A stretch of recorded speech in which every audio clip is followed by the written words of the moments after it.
Sir आज हमने discuss करने हैं दो टॉपिक्स, एंटी कोगुलेंट्स और एंटी प्लेटलेट्स। तो स्टार्ट हम करते हैं एंटी कोगुलेंट्स से। एज द नेम इंडिकेट्स, ये वो एजेंट्स होंगे जो कोगुलेशन नहीं होने देंगे। एंटी मींस अगेंस्ट कोगुलेंट्स, सो ये वो एजेंट्स होंगे जो कोगुलेशन का प्रोसेस नहीं होने देंगे। तो अब जब मैं ये कहूँगा कि ये वो एजेंट्स होंगे जो कोगुलेशन नहीं होने देंगे, तो अब नेक्स्ट स्टेप हमारा क्या होना चाहिए डिस्कशन में? नेक्स्ट स्टेप क्या हमारा बताइए। क्या होना चाहिए? देखिए, मैं कह रहा हूँ कि ये वो ड्रग्स हैं जो कोगुलेशन नहीं होने देंगी। सो अब हमारा जिस जो हमारी एक स्केड्यूल चल रहा है, जिस तरह हम एक पैटर्न से चलते हैं, अब हमारा डिस्कशन में नेक्स्ट टॉपिक क्या होना चाहिए? कोगुलेशन समझना। कोगुलेशन। कोगुलेशन समझना। तो बेसिकली कोगुलेशन है क्या? सो अब मैं आता हूँ यहाँ पर। सर यहाँ देखें, ये मैंने दो बातें लिखी हैं और सारा हमारा लेक्चर इन दो बातों के गिर्द घूमेगा कि in a healthy individual blood remains in a liquid form, ये हमें पता है। And whenever any part of the vessel is injured, constituents of the blood convert into a semi-solid mass that plug the leakage। ये बात पता है हमें। सही हो। अब जी। यहाँ पर ना दो कंसेप्ट हमने डिस्कस करने, दो क्वेश्चन अराइज करते हैं। सबसे पहले ये है कि how blood remains in a liquid form in a healthy individual. पहला क्वेश्चन ये है कि एक हेल्दी इंडिविजुअल के अंदर ब्लड लिक्विड फॉर्म में कैसे रहता है, क्यों रहता है। और दूसरी बात ये है कि जब कोई पार्ट इंजर होता है तो वो सेमी सॉलिड मैस के अंदर कन्वर्ट होता है, कैसे कन्वर्ट होता है। ये दो चीजें हमने डिस्कस करनी है कि नॉर्मल में लिक्विड में कैसे रहता है, और जब इंजरी होती है तो तब वो सॉलिड मैस के अंदर कैसे कन्वर्ट होता है। तो सबसे पहले हम स्टार्ट करते हैं अपने पहले क्वेश्चन से कि वो लिक्विड फॉर्म में कैसे रहता है। तो वो कौन से फैक्टर हैं जो उसको लिक्विड फॉर्म में रखेंगे? 5 फैक्टर्स हमने सर डिस्कस करने हैं। अब सही हो एज गया। यू कैन सी हेयर कि ये हमारे पास एक ब्लड वेसल मैंने ड्रा की है। ये इसके अंदर ये बिल्कुल स्मूथ से एरो हैं कि इसके ये इंडिकेट कर रहे हैं कि ब्लड जो है वो बड़ी एक स्मूथ फ्लो में जा रहा है, कोई उसके अंदर वो प्लग नहीं बन रहा, कोई कोगुलेशन नहीं हो रही, वो बिल्कुल लिक्विड फॉर्म के अंदर रह रहा है। तो वजह क्या है?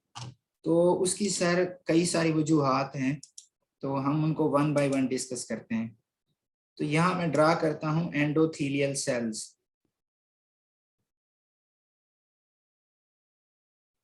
ओके हो गया।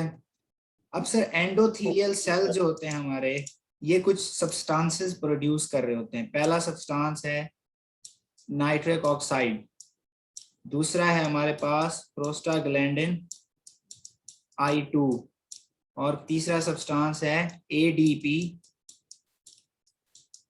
डीफॉस्फेटेज। ADP डीफॉस्फेटेज। कितने सब्सटेंस मैंने बताया? पहला कौन सा हो गया? नाइट्रिक ऑक्साइड, दूसरा हो गया प्रोस्टाग्लैंडिन I2, तीसरा हो गया ADP डीफॉस्फेटेज। अब ये सारे के सारे जो हैं ये एंटी प्लेटलेट्स हैं, चाहे वो नाइट्रिक ऑक्साइड हो गया या वो प्रोस्टाग्लैंडिन I2 हो गया या ADP डीफॉस्फेटेज हो गया, ये सारे के सारे क्या हैं? Anti platelets. सही हो गया। एंटी एंटी प्लेटलेट्स का मतलब क्या है? एंटी प्लेटलेट्स का सर मतलब ये है कि देखें, क्लॉट की फॉर्मेशन के लिए प्लेटलेट्स आपस में स्टिक होते हैं, आपस में उनकी एग्रीगेशन होती है, एक दूसरे के साथ जुड़ते हैं, फिर ही क्लॉट बनता है ना। जी। एंटी प्लेटलेट्स वो सब्सटेंसेस होते हैं जो प्लेटलेट्स को स्टिक नहीं होने देते किसी सरफेस के साथ। ठीक है, चाहे वो अपनी सरफेस हो, यानी प्लेटलेट्स एक दूसरे के साथ स्टिक हों, या वो कोलेजन के साथ स्टिक हों, तो उसके बाद ये क्लॉट फॉर्मेशन का प्रोसेस स्टार्ट होता है। लेकिन एंटी प्लेटलेट्स वो सब्सटेंसेस होते हैं जो प्लेटलेट्स की स्टिकिंग को प्रिवेंट करते हैं। तो नेचुरली हमारी बॉडी के अंदर जो है वो एंडोथीलियल सेल्स जो हैं वो नाइट्रिक ऑक्साइड प्रोड्यूस कर रहे हैं, प्रोस्टाग्लैंडिन I2 प्रोड्यूस कर रहे हैं, और ADP डीफॉस्फेटेजेस प्रोड्यूस कर रहे हैं। ADP डीफॉस्फेटेजेस कैसे, आगे मैं बताऊंगा कि हमारे पास जो ADP है ना, ADP ये प्लेटलेट एग्रीगेशन को प्रमोट करता है, ADP। अब जो ADP डीफॉस्फेटेजेस हैं, एज द नेम इंडिकेट कि ये उनको इनएक्टिवेट कर देंगी, जो ADP होंगे उनको इनएक्टिवेट कर देंगी। तो इस तरह ADP डीफॉस्फेटेजेस जो हैं ये वाले, ये एंटी प्लेटलेट्स के तौर पर एक्ट करेंगी। सो पहला फैक्टर है, ये 3 एंटी प्लेटलेट्स प्रेजेंट हैं जिनकी वजह से प्लेटलेट्स जो है वो स्टिक नहीं हो सकते और इस तरह जो है नॉर्मल हेल्दी इंडिविजुअल के अंदर ब्लड जो है वो लिक्विड फॉर्म में रहता है। पहली बात क्लियर हो गई। जी। दूसरी बात ये है कि सर ये हमारे क्या है, एंडोथीलियल सेल्स। एंडोथीलियल सेल्स के अंदर के नीचे हमारे पास क्या होता है, एक्स्ट्रा सेलुलर मैट्रिक्स, ऐसे ही। जी। अब जो यहाँ पर हमारा प्रेजेंट है, मैं अगर कलर चेंज करता जाऊं सबसे, तो ये हमारा प्रेजेंट है प्लेटलेट्स। लेट्स सपोज ये प्लेटलेट प्रेजेंट है। अब प्लेटलेट जो है उसकी इस एक्स्ट्रा सेलुलर मैट्रिक्स के साथ बाइंड करने की एफिनिटी बहुत ज्यादा होती है कि जब कभी ये एक्स्ट्रा सेलुलर मैट्रिक्स के साथ प्लेटलेट बाइंड करेगा तो क्लॉट फॉर्मेशन का प्रोसेस जो है वो स्टार्ट हो जाएगा। अब नॉर्मली ऐसा क्यों नहीं करता, आप देखिए कि ये हमारे पास प्लेटलेट है, ये एक्स्ट्रा सेलुलर मैट्रिक्स है, बीच में क्या आ रहे हैं, एंडोथेलियल सेल्स। Endothelial lining. तो ये जो एंडोथीलियल लाइनिंग प्रेजेंट है, ये it acts as a physical barrier between platelets and extra cellular matrix. तो इस बैरियर की वजह से प्लेटलेट्स एक्स्ट्रा सेलुलर मैट्रिक्स के कोलेजन के साथ नॉर्मली बाइंड नहीं करते और इस तरह एग्रीगेशन उनकी स्टार्ट नहीं होती और आगे क्लॉट फॉर्मेशन नहीं होती, जिसकी वजह से ब्लड जो है वो लिक्विड फॉर्म में रहता है। क्लियर हो गई ये बात, दूसरा फैक्टर क्लियर हो गया। जी। अब इससे आगे हम चलते हैं। मैं यहाँ एक और ब्लड वेसल ड्रा कर रहा हूँ, बड़ी सारी ब्लड वेसल ड्रा।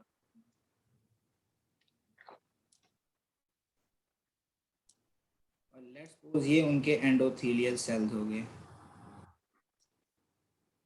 अब सर एंडोथीलियल सेल्स की मेम्ब्रेन पर एक जो है मॉलिक्यूल जो है ना वो एक्सप्रेस होता है। ये एंडोथीलियल सेल्स अपनी मेम्ब्रेन पर एक मॉलिक्यूल एक्सप्रेस करते हैं। अब आपने मुझे बताना है कि वो होगा क्या।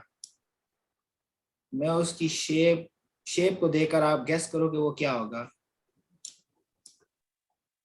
ये एच शेप मैंने वो मॉलिक्यूल बनाया है, वो एंडोथेलियल सेल्स की सरफेस पर एक्सप्रेस्ड होता है नॉर्मली। इसको हम कहते हैं हेपरान सल्फेट। इसको क्या कहते हैं, हेपरन सल्फेट। हेपरन सल्फेट।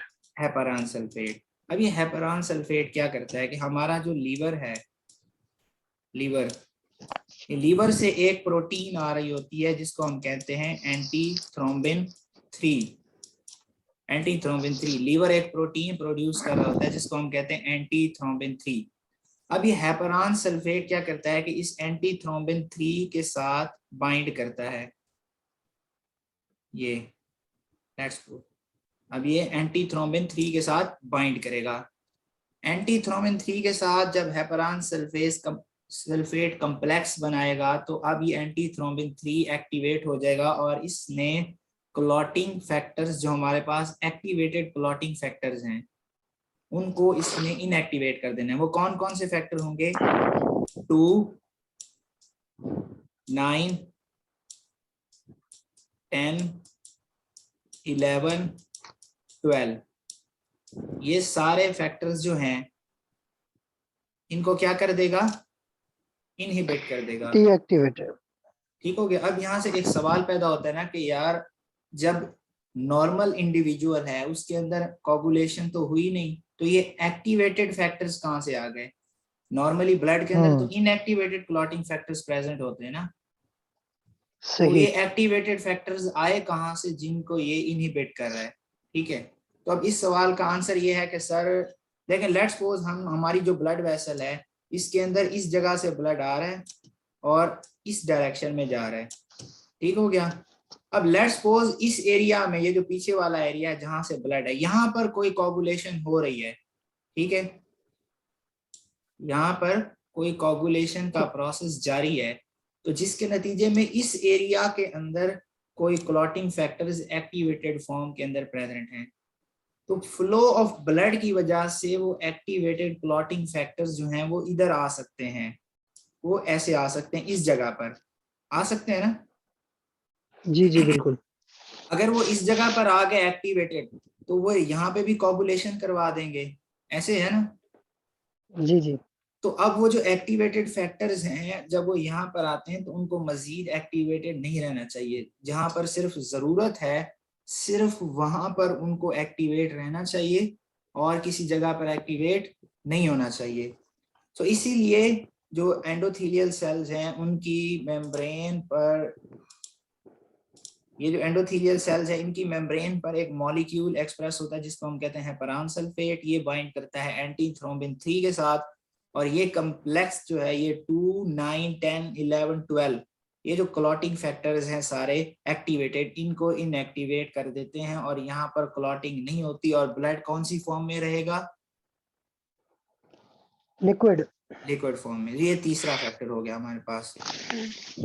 ये बात क्लियर हो गई? पहले 3 फैक्टर्स क्लियर हो गए कि पहला फैक्टर क्या है, एंटी प्लेटलेट्स प्रोड्यूस हो रहे होते हैं। दूसरा फैक्टर क्या है कि एंडोथेलियल लाइनिंग एक बैरियर है बिटवीन प्लेटलेट्स एंड कोलेजन। तीसरा फैक्टर ये है कि हेपरान सल्फेट एक्सप्रेस होता है which binds with antithrombin 3 और उसने activated factor 2, factor 9, factor 10, factor 11, factor 12 इनको इनएक्टिवेट कर देना है, जिसके नतीजे में कोगुलेशन नहीं होगी। अब हम आते हैं चौथे फैक्टर पर। फिर मैं एक वेसल ड्रा करने लगा हूं चौथे फैक्टर को समझाने के लिए। ये है हमारे क्या हो गए, एंडोथेलियल सेल्स। अब एंडोथेलियल सेल्स पर हेपरान सल्फेट के साथ साथ एक और मॉलिक्यूल की एक्सप्रेशन होती है, वो भी इनकी मेम्ब्रेन पर एक्सप्रेस होता है। अब इसका नाम मैं बाद में बताऊंगा, सबसे पहले इसका मैं फंक्शन बता देता हूँ, फिर आप खुद ही गेस कर लोगे। अब देखिए नॉर्मली थ्रोम्बिन क्या होता है, एक्टिवेटेड फैक्टर 12। जो नॉर्मली थ्रोम्बिन होता है वो फिब्रिन क्लॉट्स की क्या करा रहा होता है, फॉर्मेशन करा रहा होता है। वो प्रो कोगुलेंट्स होता है, ऐसे ही है ना। थ्रोम्बिन जो होता है एक्टिवेटेड फैक्टर 2 को हम थ्रोम्बिन कहते हैं। ये सारे फैक्टर आएंगे आगे, अभी आप सिर्फ ये समझ लो, इनकी सारी डिटेल आ जाएगी। तो एक्टिवेटेड फैक्टर 2 जो है थ्रोम्बिन, इसने ये नॉर्मली क्या करा रहा होता है, ये प्रो कोगुलेंट है, कोगुलेशन करवा रहा होता है। लेकिन ये जो मॉलिक्यूल है इनकी मेम्ब्रेन पर एक्सप्रेस, ये मॉलिक्यूल उस थ्रोम्बिन के साथ सर बाइंड करता है और उसके नतीजे में उसका फंक्शन जो है वो मॉड्यूलेट करता है। उसका फंक्शन क्या कराता है, मॉड्यूलेट करता है, चेंजिंग कराता है उसमें। तो ये जो मॉलिक्यूल है जो थ्रोम्बिन का फंक्शन मॉड्यूलेट कर रहा है, इसका नाम क्या होना चाहिए? क्या होना चाहिए? Anti thrombin. लेकिन फंक्शन क्या है, थ्रोम्बिन का फंक्शन मॉड्यूलेट कर रहा है, तो नाम क्या होगा, थ्रोम्बिन थ्रोम्बोमॉड्यूलिन। मॉड्यूलेटर। ठीक है, सही है, थ्रोम्बोमॉड्यूलिन। तो मॉड्यूलिन। थ्रोम्बोमॉड्यूलिन सर इस मॉलिक्यूल का नाम है जो इनकी सरफेस पर एक्सप्रेस होता है। ये इन थ्रोम्बिन के साथ बाइंड करेगा और इसका फंक्शन मॉड्यूलेट करेगा। तो अब जब इसका फंक्शन मॉड्यूलेट हो जाएगा तो ये क्या कराएगा, ये फिर एक प्रोटीन को एक्टिवेट करेगा जिसको हम कहते हैं प्रोटीन सी। Protein C. सी। अब ये प्रोटीन सी क्या करती है, ये एक नॉर्मल ब्रेकर है कोगुलेशन पाथवे का। ये कराती है फैक्टर नंबर 8 और 5। ये इनके साथ में ना छोटे छोटे ए लिख रहा हूं, जब किसी फैक्टर के साथ छोटा ए लिखा हुआ तो इसका मतलब ये एक्टिवेटेड है। सो अब ये जो है ये प्रोटीन सी, ये एक्टिवेटेड फैक्टर 8 और एक्टिवेटेड फैक्टर 9 की क्या कराएगी, ये माइनस का साइन आपको क्या बताएगा, ये उनकी डिग्रेडेशन करा देती है। इनहिबिशन। ठीक हो गया। तो अब सही है। फैक्टर 2, 9, 10, 11, 12 उसकी पीछे कौन करा रहा था, एंटी थ्रोम्बिन 3 उनको इनहिबिट कर रहा था। और यहाँ पे जो एक्टिवेटेड फैक्टर ए है और फैक्टर 5A है, एक्टिवेटेड फैक्टर 8 है और 5 है, इसकी डिग्रेडेशन कौन करा रहा है, प्रोटीन सी। तो अब मजीद यहाँ पे कोगुलेशन होगी इस एरिया में नहीं जहां होगी। पर रिक्वायर नहीं है। तो जब कोगुलेशन नहीं होगी तो हमारे पास क्या हो जाएगा, यहाँ ब्लड ब्लड जो है वो लिक्विड लिक्विड फॉर्म। फॉर्म में रहेगा। अच्छा मैं आपको ये भी बता दूं कि जो कोगुलेशन है it is a property of plasma. अगर आप ब्लड में से सारे सेल्स निकाल भी देना फिर भी वो कोगुलेट कर सकता है। ठीक है, तो कोगुलेशन जो है ये प्लाज्मा की प्रॉपर्टी है, सेल्स की नहीं है। क्लियर हो गया सही सर है जी। चौथा फैक्टर? चौथा फैक्टर क्लियर हो गया। जी। तो अब हम आते हैं पांचवें और लास्ट फैक्टर्स पे।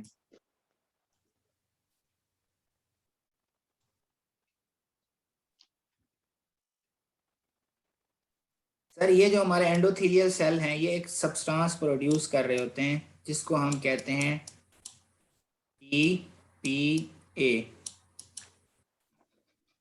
थ्रोम्बोलिटिक्स हमने कब पढ़े थे, याद है थ्रोम्बोलिटिक्स? हाँ हाँ, तो ये टीपीए क्या है? वो हमने पढ़े थे, थ्रोम्बोलिटिक है। एल्टेप्लेज, रिटेप्लेज, वो जो ड्रग्स जी थी जी। वो सारी इसी की फॉर्म थी ना। Tissue hmm. Plasminogen activator, tissue plasminogen plasminogen. Activator. अब इसने करना क्या है कि हमारा जो लीवर है, लीवर एक प्रोटीन प्रोड्यूस कर रहा होगा, उसका नाम क्या होगा? प्लाज्मिनोजन। प्लाज्मिनोजिन। और इसने उसको किस में कन्वर्ट करा देना है, टिश्यू प्लाज्मिनोजिन एक्टिवेटर ने? प्लाज्मिन। प्लाज्मिन के अंदर। और प्लाज्मिन ने आगे क्या करना है? वो थ्रोम्बस फिब्रिन जो क्लॉट्स होता की है। डिग्रेडेशन करानी है। हाँ, फिब्रिन फिब्रिन की क्लॉट की, डिग्रेडेशन।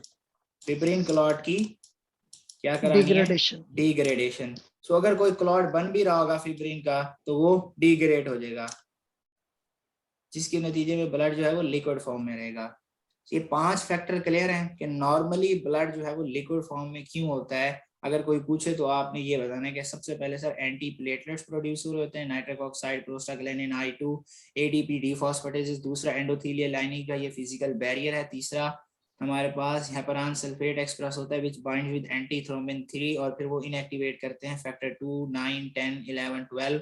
चौथा हमारे पास क्या होता है, थ्रोम्बोमोडुलिन विच मॉड्यूलेट्स द फंक्शन ऑफ थ्रोम्बिन और फिर वो एक्टिवेट करता है प्रोटीन सी को, और प्रोटीन सी जो होती है वो एक्टिवेटेड फैक्टर 8 और 5 को डिग्रेड कर देती है। और लास्ट है टिश्यू प्लाज्मिनोजिन एक्टिवेटर प्रोड्यूस कर रहे होते हैं endothelial cells which activate plasminogen to plasmin, और प्लाज्मिन फिब्रिन क्लॉट्स की डिग्रेडेशन करा देता है और क्लॉट फ्री फॉर्मेशन नहीं होती।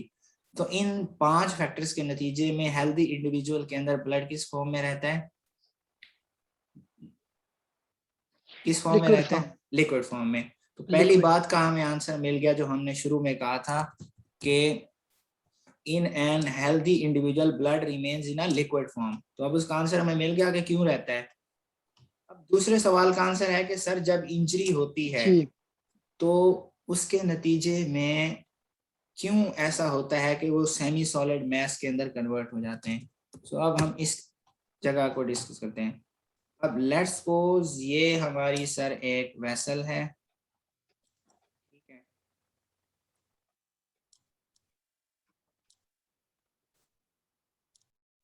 ये ऊपर एंडोथेलियल सेल्स बिल्कुल सही है, ठीक हो गया। अभी ये वाली जगह मैंने क्यों छोड़ दी खाली, ये रिप्रेजेंट कर रही है कि इस जगह पे इंजरी हुई है वेसल को, कोई भी वेसल है जिसको इंजरी हुई है तो उसके नतीजे में होगा क्या, ब्लड जो है वो लीक आउट होना लग जाएगा, ब्लीडिंग हो जाने लग जाएगी, ऐसे ही। हम्म। अब जब भी किसी वेसल से ब्लीडिंग होती है तो हमारी बॉडी की पूरी कोशिश होती है कि सर ब्लीडिंग को रोका जाए, ब्लीडिंग को प्रिवेंट किया जाए, ठीक है, खून को बचाया जाए। तो अब इस प्रोसेस को कहते हैं, ये जो स्टॉपेज ऑफ ब्लड का प्रोसेस को हीमोस्टेसिस कहते हैं, ठीक है। एक होता है होमियोस्टेसिस, वो अलग चीज है, ये इसको कहते हैं हीमोस्टेसिस। हेमोस्टेसिस। हीमोस्टेसिस के हमने 3 स्टेप्स पढ़े थे। सबसे पहला क्या स्टेप था क्या था? कि जब भी किसी वेसल की इंजरी होती है तो उस वेसल की कॉन्स्ट्रिक्शन हो जाती है, वेजो कॉन्स्ट्रिक्शन, ताकि उस वेसल के अंदर जो है वो ब्लड कम आए, और जब वेसल के अंदर ब्लड कम आएगा तो लीक भी कम होगा। तो ये पहला मैकेनिज्म है ब्लड को प्रिवेंट करने का। लेट्स सपोज अब ये देखें, ये एक मेन वेसल थी और यहाँ से एक और वेसल निकल रही थी, ठीक है, और फिर उसकी एक और ब्रांच यहाँ निकल रही है। अब जब लेट्स सपोज अगर इस वेसल की कोई इंजरी हुई है तो ये वाली वेसल कॉन्स्ट्रिक्ट कर जाएगी ताकि इस जगह पे ब्लड कम जाए। और एक मिनट में मार्कर से दिखा देता हूँ, क्लियर नजर आए कि ये हमारी मेन वेसल थी, ये उसकी ब्रांच और ये उसकी ब्रांच। जब इस वेसल की इंजरी हुई तो ये वाली वेसल कॉन्स्ट्रिक्ट कर जाएगी ताकि यहाँ से जो यहाँ ब्लड है वो कम जाए और लीकेज भी कम हो, और इस तरह ब्लड की प्रिवेंशन हो सकते है लीकेज से। ये बात क्लियर हो गई कि पहला स्टेप क्या होता है, जब भी किसी वेसल की इंजरी होती है तो वेजो कॉन्स्ट्रिक्शन हो जाती है। क्लियर हो गई सर ये बात? जी जी, क्लियर है। अब सर हम आते हैं अगली बात पे कि ब्लड, अब जब भी कोई किसी वेसल की इंजरी होती है तो जो 7 इंजर्ड एंडोथेलियल सेल्स होते हैं, इंजर्ड एंडोथेलियल सेल। पहली बात तो हो गई वेजोकंस्ट्रिक्शन, और ये नीचे क्या था, सबक्यूटेनियस टिश्यू। अब सब वो एक्स्ट्रा सेलुलर मैट्रिक्स वो भी एक्सपोज हो गया, ठीक हो गया। जी एक तो जो एक्स्ट्रा सेलुलर मैट्रिक्स था वो भी एक्सपोज हो गया, और दूसरा ये कि जब एंडोथेलियल लाइनिंग किसी जगह पे डैमेज हो गई, तो एंडोथेलियल लाइनिंग के इतने फंक्शन हमने पढ़े हैं कि वो एंटी प्लेटलेट प्रोड्यूस कर रही है, एंटी कोगुलेंट्स प्रोड्यूस कर रही है। ये पीछे जो 5 हमने पढ़े ना जी सारे, एंटी प्लेटलेट और एंटी कोगुलेंट्स। अब जब किसी जगह पे एंडोथेलियल लाइनिंग इंजर हो गई, तो उस जगह पे एंडोथेलियम जो है उसका एंटी कोगुलेंट और एंटी प्लेटलेट फंक्शन क्या हो गया, लॉस लॉस। हो गया।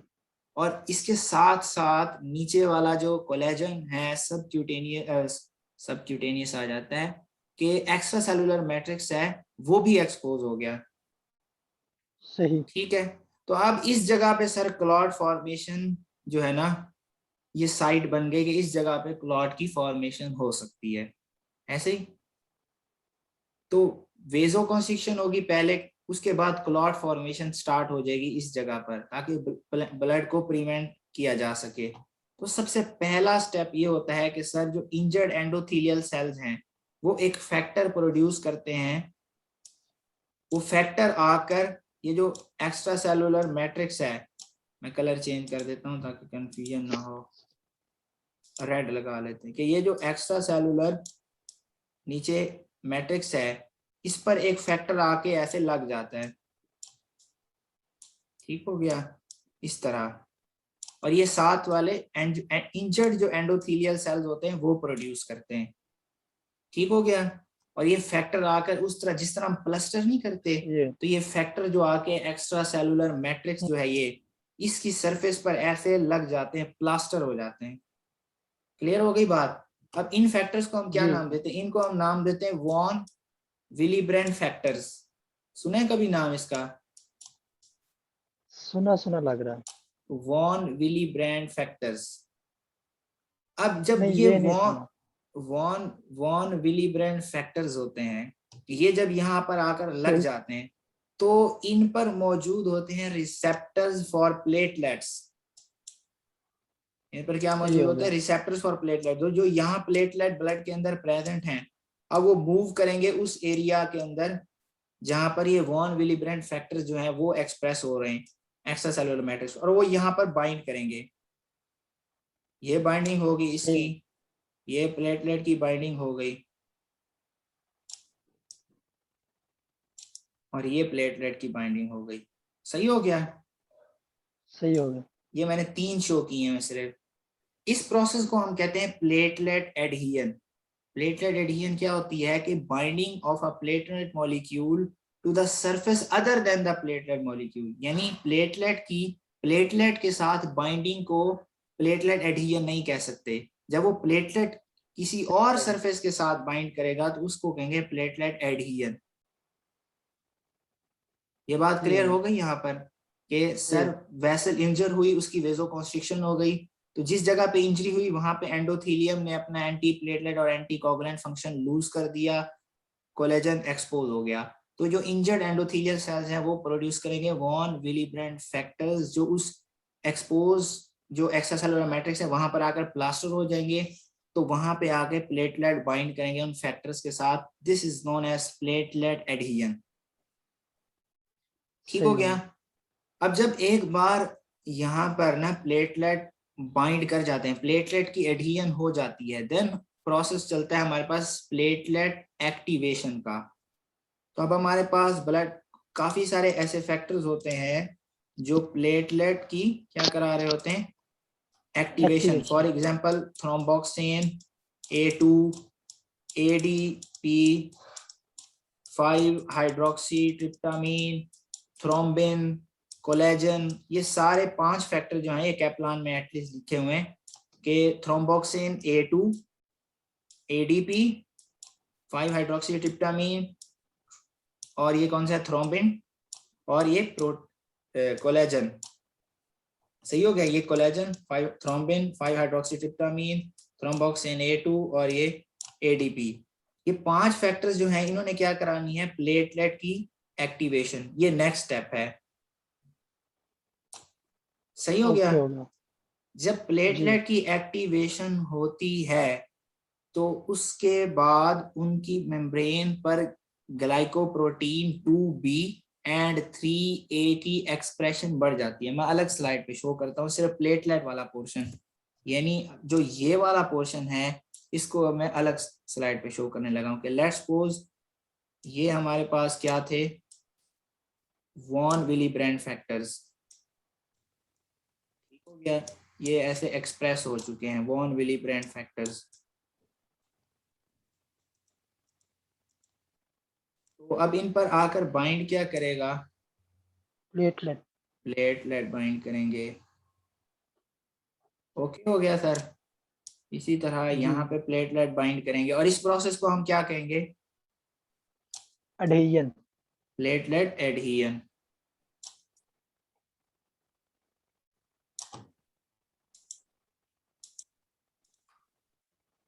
तो अब प्लेटलेट एडहियन के बाद मैंने क्या था, प्लेटलेट की एक्टिवेशन होती है, उसमें कौन कौन से फैक्टर एक्टिवेट करा रहे होते हैं, collagen, thrombin, thromboxane, 5 hydroxy tryptamine, tryptamine, ADP और थ्रोम्बोक्सिन A2। थ्रोम्बोक्सिन। ये सारे के सारे फैक्टर्स जो हैं ये प्लेटलेट की क्या कराते थे, एक्टिवेशन। एक्टिवेशन। ठीक है, तो जो हमारी आगे हम जाके देखेंगे एंटी प्लेटलेट्स ड्रग्स है वो सारी की सारी इनके अगेंस्ट होंगी। ये एक और आ जाता है, जब प्लेटलेट की हो जाएगी एक्टिवेशन तो इन पर मैंने कहा था कि रिसेप्टर्स आ जाते हैं काफी सारे, अप रेगुलेशन हो जाती है उनकी।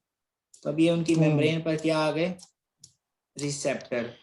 ये रिसेप्टर कौन से हैं, यहाँ मैं अगर उनको लिख दूं नाम उनका, ग्लाइकोप्रोटीन GP2B या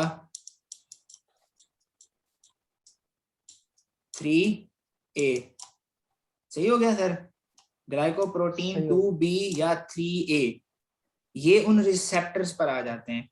अब जब रिसेप्टर्स पर ये रिसेप्टर प्लेटलेट्स पर आ गए तो इन रिसेप्टर्स पर बाइंड कर सकते हैं फिब्रिनोजिन। इन रिसेप्टर्स पे क्या बाइंड करते हैं, फिब्रिनोजिन। तो फिब्रिनोजिन का मॉलिक्यूल जो है, लेट्स सपोज अब मैं सिर्फ इस प्लेटलेट को फोकस कर रहा हूं, अब इस पर क्या आके बाइंड कर गई,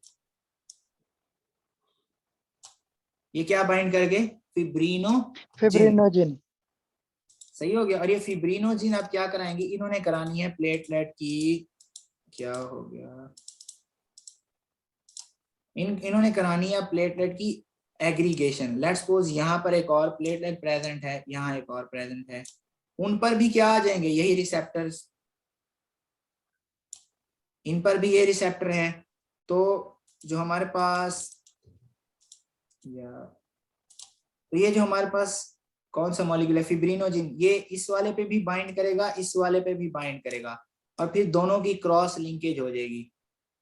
ठीक हो गया।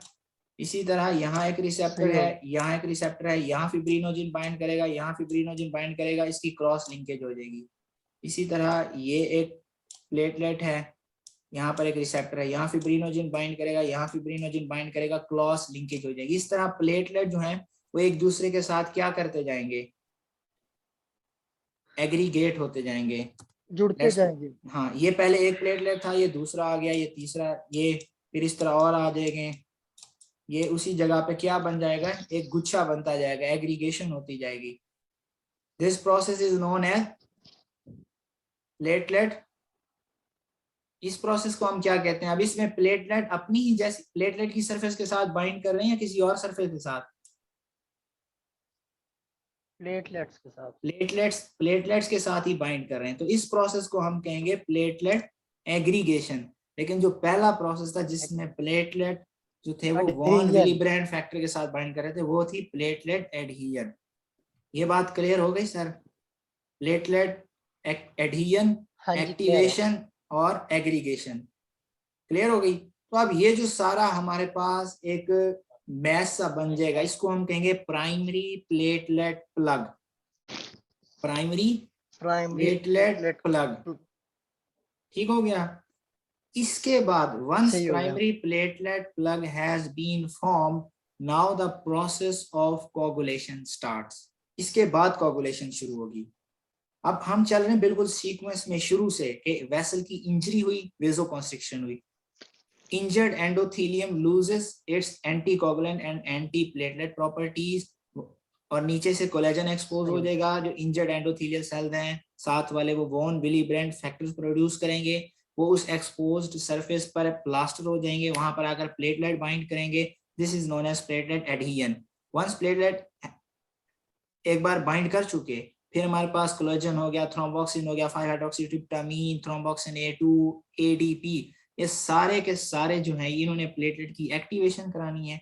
वंस प्लेटलेट की एक्टिवेशन हो गई, उन पर GP2B एंड GP3A की अप रेगुलेशन हो जाएगी, इंक्रीज एक्सप्रेशन हो जाएगी, और उसकी वजह से फिब्रिनोजिन उन पर बाइंड करेगी, क्रॉस लिंकेज होगी आपस में, और एज अ रिजल्ट हमारे पास क्या होगा सर कि ये सारा का सारा एक सेमी सॉलिड मैस बन गया जो यहाँ पे स्टिक है नीचे। This is known as primary platelet plug. अब ये प्राइमरी प्लेटलेट प्लग बड़ा वीक होता है, ठीक है, तो अब हमने इसमें मजीद यूं समझ लो कि सीमेंट ऐड करनी है, उसके लिए हमें कोगुलेशन की जरूरत है। तो अब हमारे पास कोगुलेशन का प्रोसेस स्टार्ट होगा। सो अब हम स्टार्ट करते हैं कि what actually coagulation is. Sir coagulation एक प्रोसेस है जिसके अंदर जो हमारे पास फिब्रिनोजिन है, फिब्रिनोजिन जो है it is converted into fibrin, this is known as coagulation. बस एक लाइन के अंदर अगर इसकी डेफिनेशन करनी है तो हमने कहना है कि coagulation is a process by which plasma fibrinogen is converted into fibrin, this is known as coagulation। अब ये फाइब्रिनोजिन को फिब्रिन के अंदर कन्वर्ट कराने के प्रोसेस को जो हम कोगुलेशन कहते हैं, इसके दो पाथवेज हैं, दो पाथवेज के जरिए फिब्रिनोजिन जो है वो फिब्रिन के अंदर कन्वर्ट हो सकती है। One is known as intrinsic pathway and the other one is known as extrinsic pathway. Okay हो गया। सो अब इनको हम देख लेते हैं कि हेयर हम यहाँ लिखेंगे इंट्रिंसिक पाथवे और यहाँ लिखेंगे एक्सट्रिंसिक पाथवे। सो इन दोनों के दरमियान डिफरेंस क्या है? अगर मैं आपसे एक सिनेरियो पूछूं कि हमने बॉडी से ब्लड निकाला है और इसको एक ट्यूब में रखा है, वहां पर ब्लड जो है वो कोगुलेट कर गया है, तो वहां पर जो कोगुलेशन हो रही होगी वो इंट्रिंसिक प्रॉपर्टी इंट्रिंसिक पाथवे के जरिए हो रही होगी या एक्सट्रिंसिक पाथवे के जरिए? क्या लगता है आपको? एक्सट्रिंसिक। एक्सट्रिंसिक देखें, एक्सट्रिंसिक ये होता है कि बाहर से कोई स्टिमुलस आया है, इंट्रिंसिक वो होता है कि अपनी ही प्रॉपर्टी उसकी ऐसी है जिसकी वजह से ऐसा हो रहा है, उसकी नेचुरल प्रॉपर्टी ऐसी है। तो अब वहां जो हमने ट्यूब में रखा है, बाहर से कोई फैक्टर डाला है या वो खुद हो गया है? खुद हो गया। खुद हो गया ना, तो ये उसकी अपनी प्रॉपर्टी है। तो पाथवे कौन सा होना चाहिए? इंट्रिंसिक। Intrinsic pathway. ठीक हो गया। तो अब सबसे पहले हम ये देख लें कि इंट्रिंसिक पाथवे कब एक्टिवेट होता है और एक्सट्रिंसिक पाथवे कब एक्टिवेट होता है। इंट्रिंसिक पाथवे ये तब एक्टिवेट होता है कि when blood comes into contact with a rough surface, ठीक है, और कोलेजन और प्लेटलेट्स, एक्टिवेटेड प्लेटलेट, ठीक है, जब रफ सरफेस के साथ या कोलेजन के साथ ब्लड कांटेक्ट में आएगा तो इंट्रिंसिक पाथवे एक्टिवेट हो जाएगा। सही हो गया। और एक्सट्रिंसिक पाथवे कब एक्टिवेट होता है कि जब किसी जगह पे इंजरी होती है, ठीक है, किसी तो साथ वाले टिश्यू की भी तो इंजरी होगी ना। अब इतना इंजरी छोटी तो नहीं हो सकती कि सिर्फ वो एक छोटी सी वेसल को इंजरी करे, साथ सराउंडिंग टिश्यू की भी तो इंजरी होगी। ठीक हो गया। तो सराउंडिंग टिश्यू की जब इंजरी होती है तो वहां से रिलीज होता है टिश्यू फैक्टर, जिसको हम कहते हैं थ्रोम्बोप्लास्टिन। थ्रोम्बोप्लास्टिन, इस टिश्यू फैक्टर या थ्रोम्बोप्लास्टिन ने एक्सट्रिंसिक पाथवे को एक्टिवेट करना है। ठीक हो गया। तो सबसे पहले हम देख लेते हैं अब सर इंट्रिंसिक पाथवे। ये सारा प्रोसेस ब्लड के अंदर हो रहा है, ये मैंने अलग स्लाइड पे ड्रा किया है, ये सारा हो ब्लड के अंदर आया था। इस मैं एक वेसल बना देता हूँ बड़ी सारी करके, यहाँ से ये सारा प्रोसेस किसके अंदर हो रहा है? ब्लड के अंदर। ब्लड, इंट्रिंसिक और एक्सट्रिंसिक पाथवे ब्लड के अंदर हो रहे हैं। ठीक हो गया। सबसे पहले हम इंट्रिंसिक पाथवे को डिस्कस करते हैं कि सर जब ब्लड अब जब इंजरी हुई, कोलेजन एक्सपोज हो गया, तो अब सरफेस स्मूथ तो ना रही ना, रफ हो गई और कोलेजन भी एक्सपोज हो गया। जब ब्लड उसके साथ कॉन्ट्रैक्ट में आएगा तो क्या होगा? इंट्रिंसिक पाथवे एक्टिवेट हो जाएगा। जब इंट्रिंसिक पाथवे एक्टिवेट होता है तो होता क्या, सबसे पहले हमारे पास फैक्टर नंबर 12 जो है ये एक्टिवेट हो जाता है। ओके, जी। अब ये ए साथ लिखने का मतलब ये एक्टिवेटेड है, और ए अगर नहीं है तो इसका मतलब ये इनएक्टिवेटेड है। जब ब्लड कांटेक्ट में आया तो ऑटोमेटिकली हमारे पास जो प्लेटलेट क्लॉटिंग फैक्टर 12 है वो एक्टिवेट हो जाता है।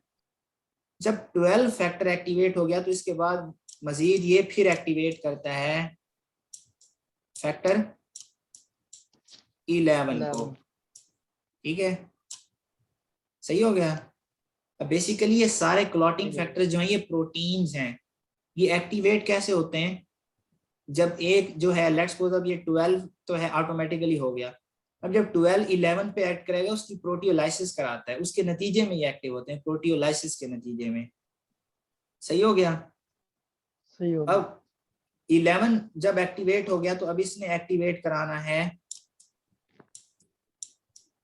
किसे, फैक्टर 9 को, फैक्टर 9 को। और जब फैक्टर 9 एक्टिवेट हो गया तो इसने फिर आगे किसको एक्टिवेट कराना है, ये कैस्केड है, ये सारी प्रोटीन एक कैस्केड के अंदर एक्ट करती हैं, फैक्टर 10 को। लेकिन फैक्टर 9 जो है ये फैक्टर 10 को उस वक्त एक्टिवेट कराएगा जब इसके 3 पार्टनर होंगे साथ, इसकी रिक्वायरमेंट पूरी होगी। पहला है फॉस्फोलिपिड मेम्ब्रेन, फॉस्फोलिपिड, दूसरा है कैल्शियम, और तीसरा है फैक्टर एक्टिवेटेड फैक्टर 8। इन सब की मौजूदगी में फैक्टर 9 जो है वो फैक्टर 10 को एक्टिवेट कराता है। अगर कैल्शियम नहीं है, फॉस्फोलिपिड नहीं है, या एक्टिवेटेड फैक्टर 8 नहीं है तो जो 9 है वो 10 को एक्टिवेट नहीं करा सकेगा। ये बात क्लियर हो गई। सही हो, क्लियर हो गई। अब जब सर फैक्टर नंबर 10 एक्टिवेट हुआ तो इसने फिर आगे कराना है फैक्टर नंबर 2 को, जिसको हम कहते हैं प्रोथ्रोम्बिन। फैक्टर 2 को हम कहते हैं प्रोथ्रोम्बिन, इसको करा देना है इसने एक्टिवेट। और जब फैक्टर नंबर 2 एक्टिवेट होता है तो इसको हम क्या कहते हैं, मैंने बताया था थ्रोम्बिन। थ्रोम्बिन। ठीक हो गया, यहां तक बात क्लियर हो गई। लेकिन फैक्टर 10 जो है वो भी फैक्टर 9 को सॉरी फैक्टर 2 को, इसको मैं लिख देता हूँ, ये प्रोथ्रोम्बिन फैक्टर 2 है और यहाँ पे ये 2A है। लेकिन ये फैक्टर एक्टिवेटेड फैक्टर 10 जो है ये भी प्रोथ्रोम्बिन को उस टाइम थ्रोम्बिन के अंदर कन्वर्ट करा सकेगा जब इसके पास भी 3 चीजें होंगी, फॉस्फोलिपिड, कैल्शियम और एक्टिवेटेड फैक्टर 5। सही हो। 2 चीजें तो वही हैं जो फैक्टर 9 को जरूरत थी, फॉस्फोलिपिड और कैल्शियम की। लेकिन फैक्टर 10 को जो है वो फैक्टर 5A यानी एक्टिवेटेड फैक्टर 5 की जरूरत होती है। उसकी मौजूदगी में ये प्रोथ्रोम्बिन को थ्रोम्बिन के अंदर कन्वर्ट करा देता है। ये बात क्लियर हो गई सर? जी क्लियर है। तो अब थ्रोम्बिन तक इंट्रिंसिक पाथवे क्लियर है, एक्सट्रिंसिक पे चलें। अब ये मैंने बताया कि जब सराउंडिंग टिश्यू को इंजरी होती है तो हमारे पास एक टिश्यू फैक्टर रिलीज होता है जिसको हम कहते हैं थ्रोम्बोप्लास्टिन। इस थ्रोम्बोप्लास्टिन ने क्या करवाना है, फैक्टर नंबर 7 को कन्वर्ट करा देना है एक्टिवेटेड फैक्टर 7 में। सही हो गया। ये जो टिश्यू फैक्टर है थ्रोम्बोप्लास्टिन, इसने फैक्टर 7 को एक्टिवेट कराना है।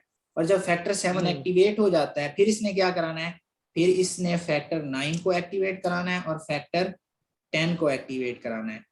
बाकी कहानी वही है सारी। तो फैक्टर 8 कैसे एक्टिवेट होगा और 5? फैक्टर 8 जो है वो एक्टिवेटेड फॉर्म में होते हैं, यहाँ पर हमारे पास ब्रेकर होते हैं उसके। ठीक है, फैक्टर 8 एक्टिवेटेड फॉर्म में होता है जब इसकी जो इसका डिग्रेडेशन वाला एंजाइम है यानी प्रोटीन सी, प्रोटीन सी हमने पीछे पढ़ा था ना, प्रोटीन सी अगर होगा, प्रोटीन सी होगा तो इनको डिग्रेड करेंगे, प्रोटीन सी नहीं होगा तो ये डिग्रेड नहीं होंगे। ठीक है, जो हमारा कोगुलेशन का पाथवे है ना उसमें ये वाले फैक्टर एक्टिवेट होते हैं 12, 11, 9, 10, 2। ठीक हो गया, इस सीक्वेंस में 12, 11, 9, 10, 2 और इधर से 7 होगा। 7 के बाद भी ये पाथवे यहाँ मर्ज कर जाता है, 9 और 10 को एक्टिवेट करता है और फिर ये 2 को एक्टिवेट कर देता है। ये पाथवे क्लियर है सर? यहाँ तक एक्सट्रिंसिक पाथवे जी क्लियर है। कोई भी कंफ्यूजन हो तो अभी आप पूछ लें। यहाँ तक नहीं नहीं क्लियर है। चलें आगे। अब सर हमारे पास थ्रोम्बिन बन गया एक बार, फैक्टर जी नंबर 2 एक्टिवेट हो गया थ्रोम्बिन, इसको हम क्या कहेंगे? Activated factor 2। इसने कन्वर्ट कराना है फिब्रिनोजिन को फिब्रिन के अंदर। सही हो गया? इसने दो काम करने, एक तो ये जो थ्रोम्बिन है फैक्टर 2 एक्टिवेटेड फैक्टर 2, इसने फिब्रिनोजिन को कन्वर्ट कराना है फिब्रिन के अंदर, और दूसरा इसने एक और प्रोटीन को एक्टिवेट करना है जिसको हम कहेंगे fibrin stabilising factor FSF, fibrin stabilising factor, उसको इसने एक्टिवेट कराना है। सही हो गया? ये बात क्लियर है सर? हेलो? मेरी आवाज आ रही है? जी जी आ रही है आपकी आवाज। अब एक बार फिब्रिन भी बन गया हमारे पास और फिब्रिन स्टेबलाइजिंग फैक्टर भी डेवलप हो गया, फिर क्या होता है? फिर हम वापस चलते हैं इस डायग्राम पे। ये हमारे पास क्या बताया था कि मैंने, ये क्या बन चुका है?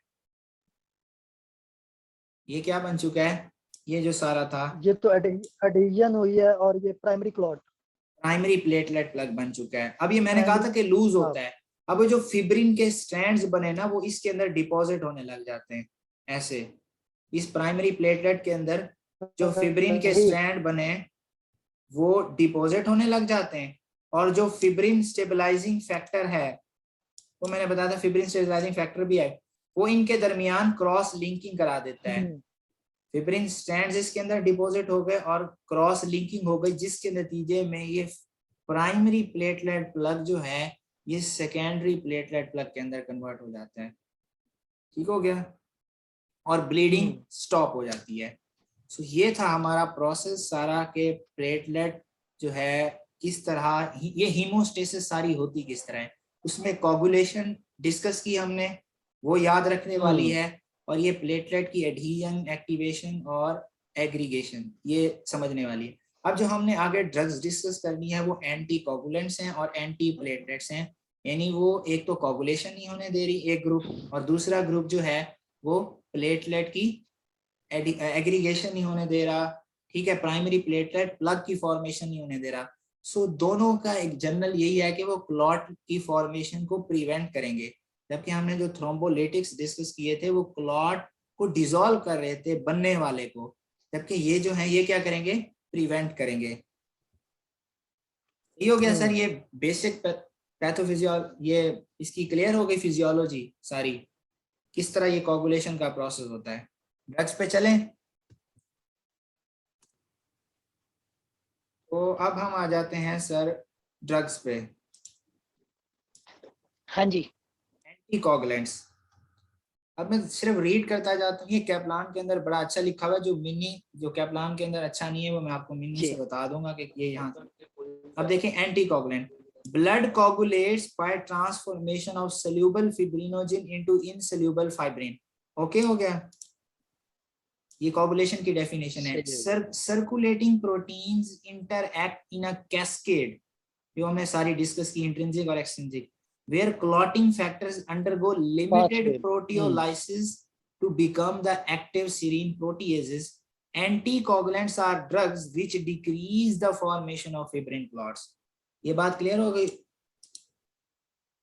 अब ये सारी वो क्लॉटिंग कैस्केड दी हुई है। जी अब हम आते हैं ड्रग्स पर। चार ग्रुप्स हमने एंटीकोगुलेंट्स के डिस्कस करने हैं। पहला है हेपरिन, दूसरी वारफेरिन या क्यूमरिन्स, तीसरी है डायरेक्ट थ्रोम्बिन इनहिबिटर और डायरेक्ट फैक्टर 10 इनहिबिटर। सही हो गया? अब जो हमने हेपरिन और वारफेरिन डिस्कस करनी है, ये सही डिस्कस हो करनी है एक टेबुलेटेड फॉर्म के अंदर, दोनों को कंपेयर करके। सही हो गया?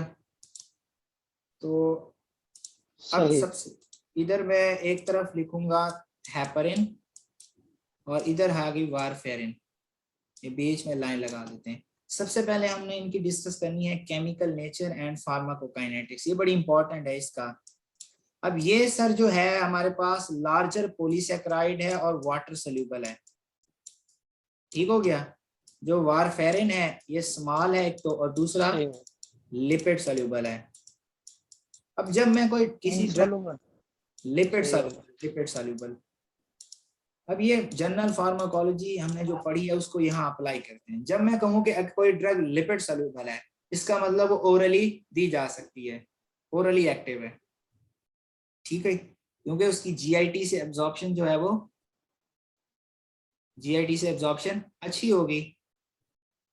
और जब कोई ड्रग लिपिड सोल्यूबल है तो इसका, मैंने ये भी कहा था वो इसका मेटाबॉलिज्म मोस्टली कौन सा होता है, P450 डिपेंडेंट, ये बताया था मैंने। ये हम डिस्कस करते रहते हैं साथ साथ, जनरल के रूल भी बीच में जो पिछले लेक्चर्स में आए हैं कि अगर कोई ड्रग, हिपैटिक। जी। हाँ हिपैटिक नहीं, P450 डिपेंडेंट। अगर कोई ड्रग लिपिड सोल्यूबल है, मैंने कहा था 4 चीजें उसके बारे में आपने याद रखनी है कि वो ओरली एक्टिव होगी, मेटाबॉलिज्म उसका P450 डिपेंडेंट होगा, प्लेसेंटा को क्रॉस कर सकेगी और सीएनएस को, ठीक है। वो सीएनएस पर डिपेंड करता है कि वो कितनी ज्यादा लिपिड सोल्यूबल है। अगर वो कम है तो शायद वो सीएनएस को ना कर सके, लेकिन अगर हाईली लिपिड सोल्यूबल है फिर ये सारे इफेक्ट होंगे। अब वारफेरिन भी लिपिड सोल्यूबल है, तो ये ओरली देंगे या किसी और रूट से देंगे, किस रूट से देंगे वारफेरिन? अभी आपने साथ साथ बोलते ओरली जाना, देंगे। ये ओरली देंगे। मेटाबॉलिज्म इसका क्या होगा, जी। मेटाबॉलिज्म इसका क्या होगा, हिपैटिक। P450 dependent. प्लेसेंटा को ये हिपैटिक की क्रॉस, प्लेसेंटा को ये क्रॉस क्रॉस करेगी। क्रॉस कर सकेगी, ठीक हो गया। इसीलिए ये टेराटोजेनिक है, क्योंकि ये प्लेसेंटा को क्रॉस कर सकती है, प्रेगनेंसी के अंदर कॉन्ट्रा इंडिकेटेड है वारफेरिन। आगे हम देखेंगे। अब ये मैं कह रहा हूँ ये वाटर सोल्यूबल है, तो ये किस रूट से देंगे हम, ये ओरल रूट से तो, नासिर भाई बोल लेना, आईवी। और ओरल रूट से तो नहीं देंगे हम, इसको देंगे फिर पर एंट्रली, यानी इंजेक्शंस के थ्रू, ठीक हो गया। प्लेसेंटा को ये क्रॉस, प्लेसेंटा को ये क्रॉस नहीं कर सकेगी क्योंकि ये वाटर सोल्यूबल है, और मेम्ब्रेन को वाटर सोल्यूबल नहीं करेगी। सब्सटेंसेस क्रॉस नहीं कर सकते। अब इनकी, इसकी हाफ लाइफ बड़ी कम होती है, 2 घंटे, इसकी होती है कुछ 30 आवर्स, ठीक हो गया।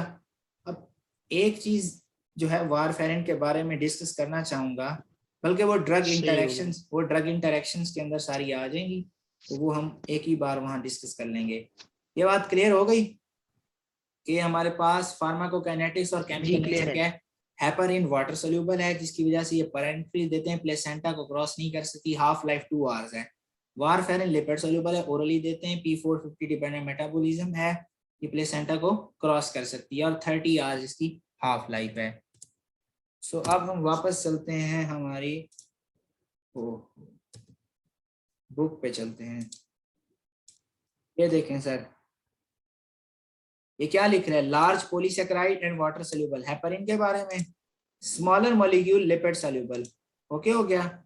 इट इज गिवन पर एंट्रली, hepatic and reticular endothelial elimination, half life 2 hours, no placental access, given orally warfarin। ये 98% प्रोटीन बाउंड वाला, आगे ड्रग इंटरेक्शन में मैं बताऊंगा कैसे। पीओ लीवर मेटाबॉलिज्म यानी P450 dependent, half life 30+ hours and placental access. ये बात क्लियर हो गई सर यहाँ तक, चलें आगे। जी। अब हम इसका ना मैकेनिज्म ऑफ एक्शन डिस्कस जी। कर लेते हैं, मैकेनिज्म ऑफ एक्शन डिस्कस कर लेते हैं। अब से इसका मैकेनिज्म ऑफ एक्शन सबसे पहले हेपरिन का देख लेते हैं। जो हेपरिन होती है वो पहले से मौजूद जो क्लॉटिंग फैक्टर्स हैं उन पर एक्ट करती है, और जबकि जो वारफेरिन है वो नए क्लॉटिंग फैक्टर्स की सिंथेसिस को इम्पेयर करती है। पहले से मौजूद जो एक्टिवेटेड फैक्टर्स हैं, let's suppose factor 12A, factor 11A, factor 9A, activated factor 9, factor 10 और एक्टिवेटेड फैक्टर 2, ये 5 फैक्टर जो है ना, इनको इनहिबिट करना होता है हेपरिन ने, ये इनको इनहिबिट करती है, ठीक हो गया सर। इन पांचों को, ये जो सारे के सारे कैस्केड है, इसको इनहिबिट कर देती है, जिसकी वजह से कोगुलेशन नहीं होती। जस्ट सिंपल इसका यही मैकेनिज्म है। लेकिन सही आप हो गया। ये मुझे बताओ कि पीछे हमने एक पढ़ा था कि वो कौन सा एंजाइम है जो हेपरान सल्फेट के साथ बाइंड करता है और फिर इन फैक्टर्स को इनएक्टिवेट करता है। पीछे मैंने बताया था ना कि जब हम ये पढ़ रहे थे कि ब्लड लिक्विड फॉर्म में क्यों रहता है, वहां मैंने बताया था तीसरा फैक्टर कि एक हमारे पास फैक्टर होता है जो हेपरान सल्फेट के साथ बाइंड करता है, लीवर से प्रोड्यूस होता है। याद है कोई नाम?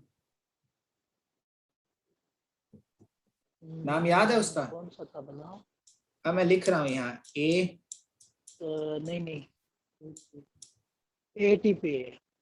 AT3 एंटी थ्रोम्बिन 3, वही बेसिकली इन सबको इनएक्टिवेट कर रहा था ना। सही हो गया। अब जो हेपरिन है वो डायरेक्टली इनको इनएक्टिवेट नहीं करती, वो इस सही हो गया। एंटी थ्रोम्बिन 3 की ही एक्टिविटी को बढ़ा देती है, उसी को ही ज्यादा आगे प्रमोट करती है, जिसके नतीजे में ये इनएक्टिवेट, ये इनएक्टिवेट, ये इनएक्टिवेट, ये इनएक्टिवेट और ये इनएक्टिवेट, जिसकी वजह से कोगुलेशन नहीं हो सकती।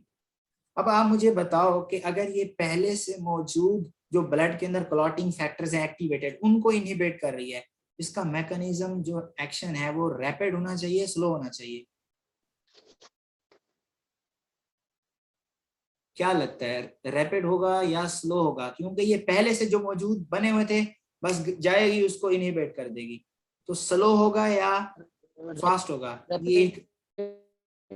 ये जो इसका काम है रैपिड ये होगा।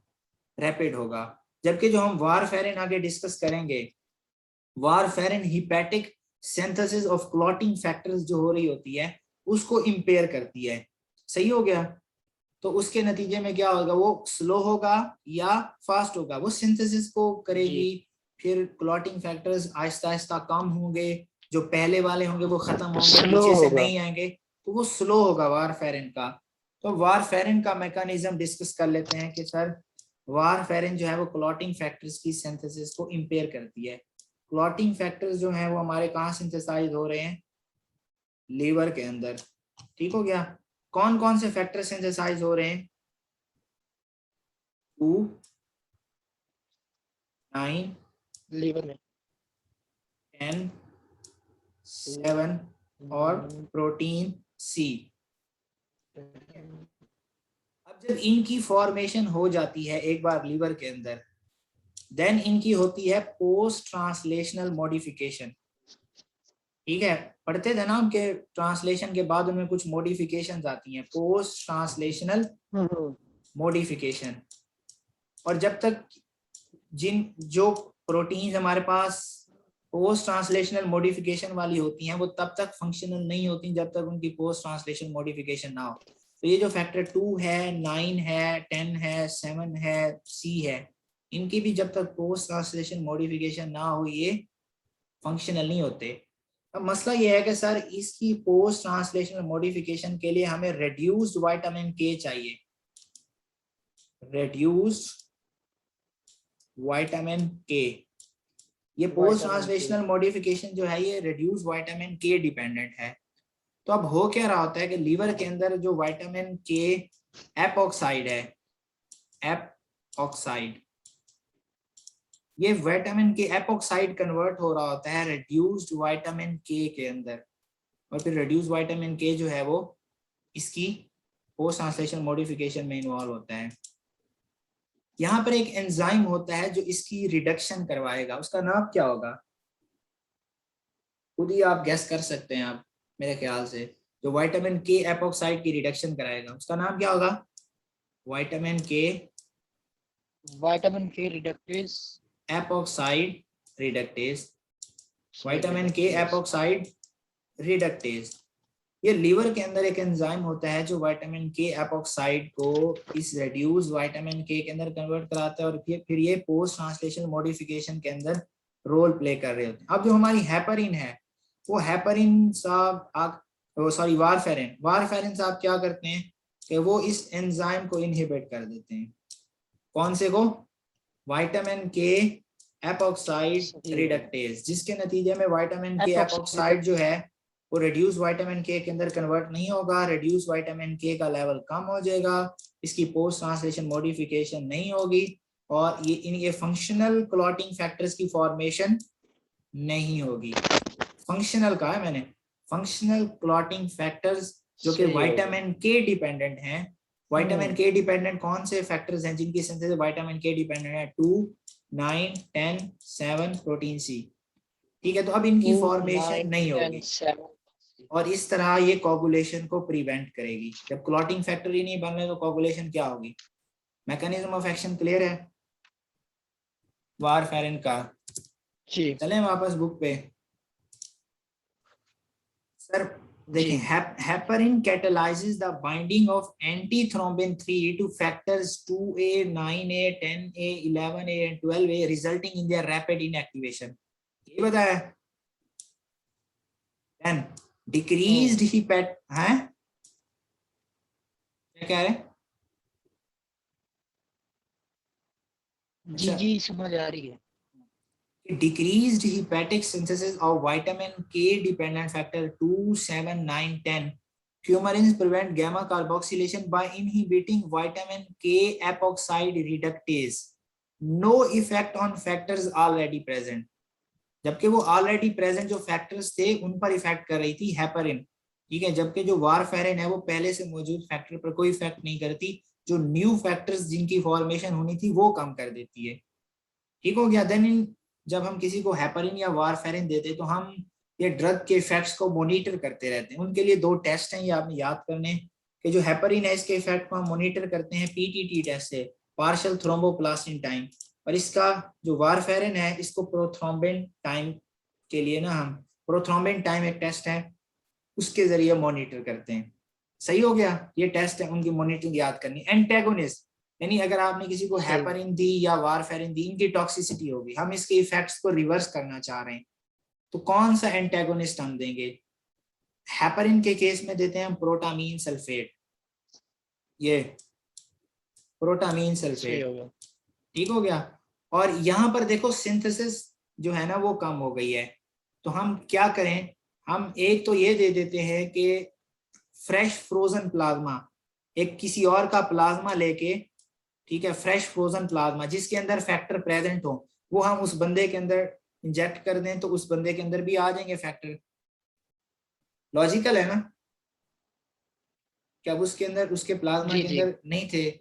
या फिर दूसरा ये है कि सिंथेसिस कम क्यों हो रही है? क्योंकि विटामिन के नहीं है, तो आप विटामिन के ज्यादा दे दो। तो लेकिन अगर आप फ्रेश फ्रोजन प्लाज्मा देते हैं तो ये रैपिड है, सही हो। फास्ट है, क्योंकि ये पहले से मौजूद बने हुए होंगे, सीधा आपने प्लाज्मा दे दिया। लेकिन जब विटामिन के देंगे तो उसके सिंथेसिस बढ़ेगी और ये थोड़ा टाइम लेगा, इसलिए विटामिन के वाला जो है एंटागोनिस्ट वो थोड़ा स्लो है और फ्रेश फ्रोजन प्लाज्मा फास्ट है। और हेपरिन के केस में प्रोटामीन सल्फेट। अब आ जाते हैं यूजेस पे। ठीक है, यूजेस ये है कि ये एंटी कोगुलेंट है दोनों। अब चूंकि हेपरिन की हाफ लाइफ भी 2 आवर्स है और ये बड़ा पहले से मौजूद फैक्टर पर एक्ट करता है, सिंथेसिस को कुछ नहीं करता, तो ये रैपिड एंटी कोगुलेशन करवाएगा या लॉन्ग टर्म एंटी कोगुलेशन के लिए यूज करेंगे हम इसको हेपरिन को? ये एक्यूट में होगा। Acute rapid. हाँ और हेपरिन जो एक्यूट में वारफेरिन है होगा, वो लॉन्ग थोड़ी टर्म देर। होगा। तो अब हाँ देख लेते रैपिड हैं वाला। होगा क्या कि rapid anticoagulation for thrombosis. देखें किसी बंदे को थ्रोम्बोसिस हो रही हो तो हम प्रिवेंट करेंगे ना thrombosis, rapid emboli, unstable angina के केस में। ठीक है, किसी बंदे को अगर एंजाइना हो रहा है अनस्टेबल, ठीक है, उसमें अंदर ये बन रहा होता है क्लॉट, ठीक है, तो उस केस में हम उसको देंगे। देन है DIC, डिसेमिनेटेड इंट्रावेस्कुलर कोगुलेशन। ये एक ऐसी डिजीज है जिसके अंदर सर हमारी कोगुलेशन और ब्लीडिंग साइमल्टेनियसली हो रही होती है। कैसे? कि इसमें जो क्लॉटिंग प्रोटीन्स हैं, सही। क्लॉटिंग प्रोटीन्स हैं, ये हाइपर एक्टिव हो जाती हैं डिसेमिनेटेड इंट्रावेस्कुलर कोगुलेशन में, हाइपर एक्टिव हो जाती हैं क्लॉटिंग प्रोटीन, जिसकी वजह से कोगुलेशन बड़ी हाइपर कोगुलेशन हो रही होगी ऐसे, क्योंकि वो हाइपर एक्टिव है। और दूसरा, जी जब हाइपर कोगुलेशन होगी तो जितने भी प्लेटलेट्स प्रेजेंट हैं, मोस्टली प्लेटलेट्स यही क्लॉटिंग प्रोटीन्स यूज कर लेंगी और एज अ रिजल्ट प्लेटलेट का नंबर, जो सर्कुलेटिंग प्लेटलेट्स का नंबर है वो कम हो जाएगा, जिसके नतीजे में दूसरी जगह पे जो मैंने कहा था कि नॉर्मली सही हो गया। वो क्लॉट बन रहे होते हैं और वो ब्लीडिंग ब्लीडिंग होना शुरू प्रिवेंट होती कर है, रहे समझ आ होते गई। हैं। तो अब प्लेटलेट्स ज्यादा यहाँ यूज हो रहे हैं तो ब्लीडिंग भी साथ हो रही है और हाइपर कोगुलेशन भी। तो ये एक इंटेंसिव कंडीशन है ना, थोड़ी अर्जेंट है इसमें, इसलिए हम रैपिड वो देते हैं।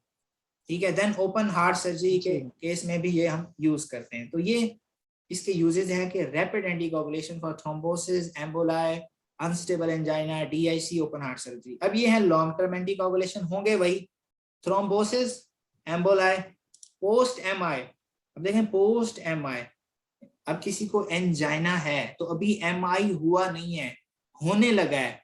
ठीक है, एमआई होने लगा है ना किसी को। एंजाइना का मतलब यही होता है ना कि एंजाइना अगर 20 मिनट से ज्यादा रहे तो वो मायोकार्डियल इंफार्क्शन में चला जाता है पेशेंट।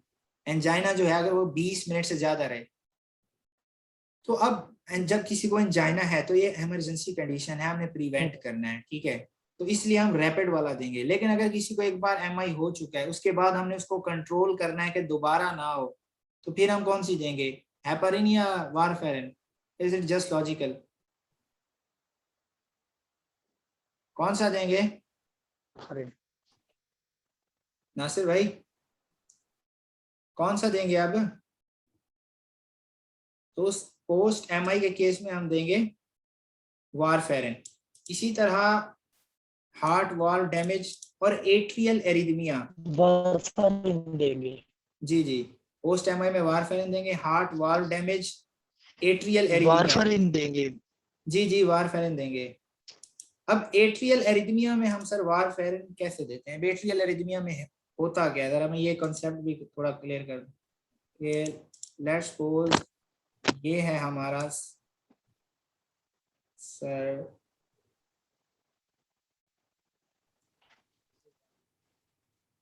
हार्ट, ये हमारे हो गए एट्रिया, ये हो गए sir ventricle, here is our SA node, AV node, और ये बंडल ऑफ।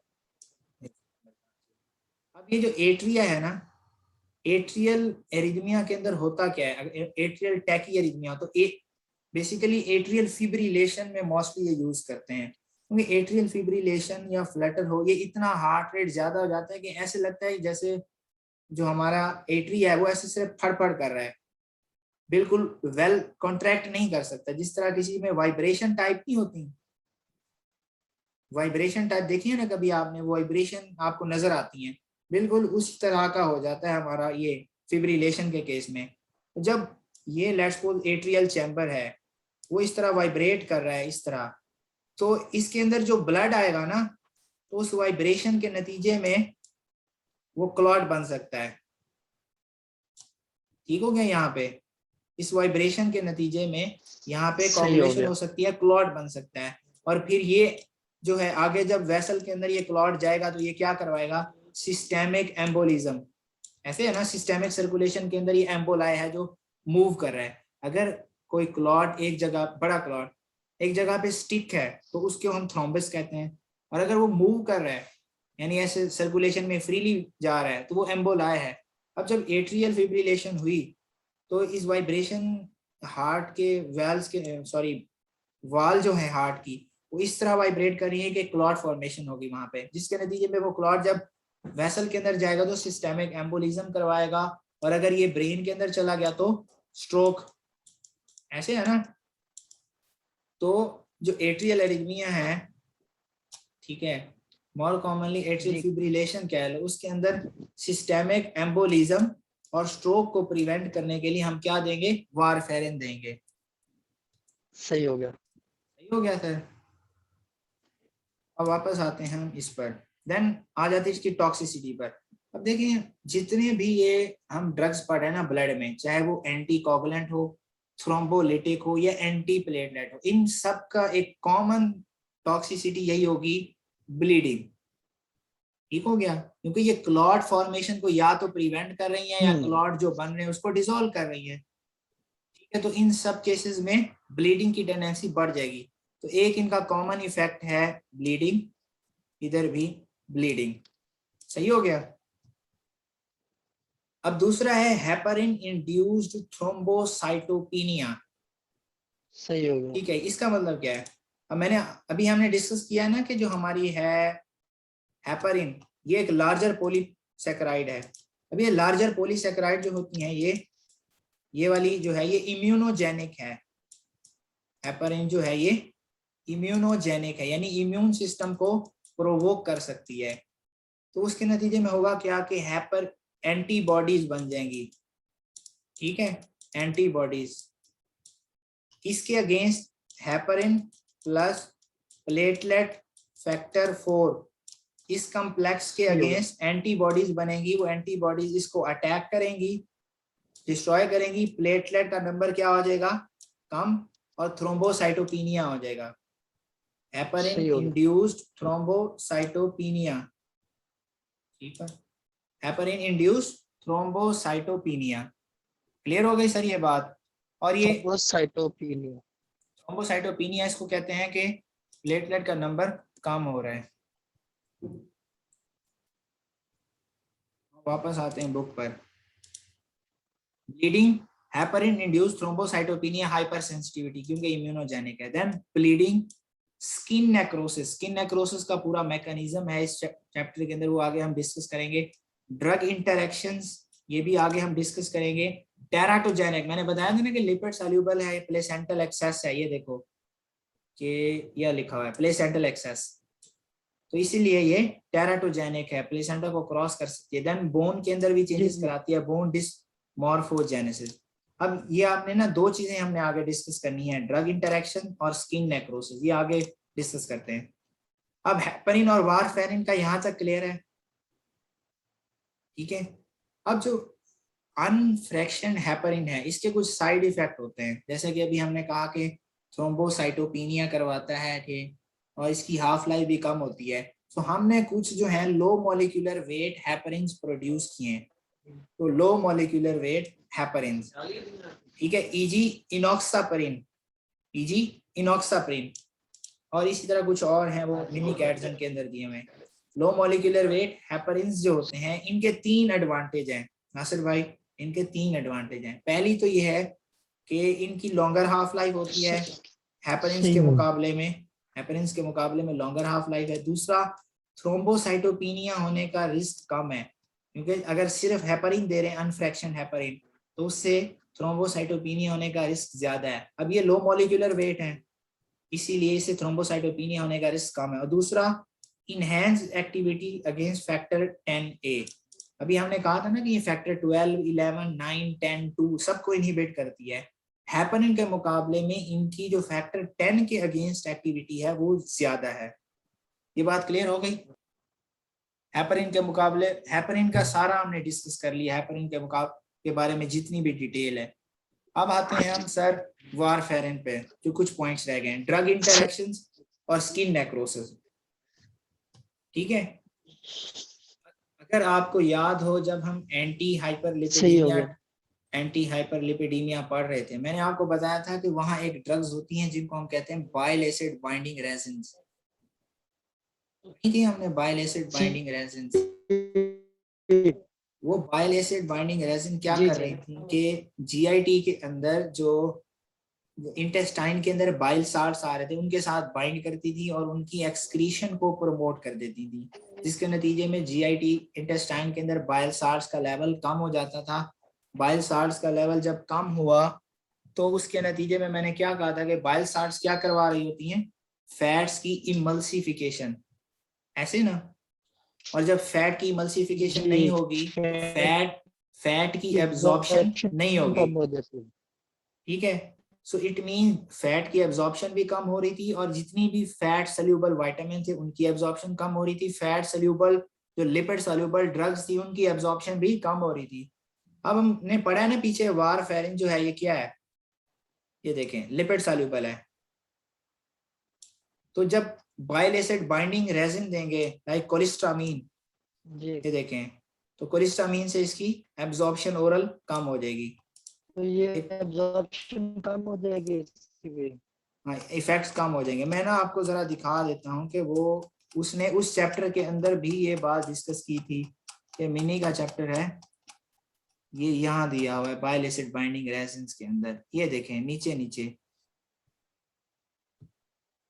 टॉक्सिसिटी के अंदर उसकी क्या था एब्जॉर्प्शन ऑफ विटामिन्स ई.जी. विटामिन के, diet and drugs, thiazide diuretics, warfarin. ये आ गया वारफेरिन। उसने आगे ब्रैकेट में दिया हुआ था कि जब हम कोलेस्ट्रॉल, ये देखें, बाइल एसिड बाइंडिंग रेजिन्स देते हैं लाइक कोलेस्ट्रामीन, तो उससे हमारे पास क्या होता है, जी ये वारफेरिन की एब्जॉर्प्शन कम हो गई। क्लियर हो गई ये बात सर?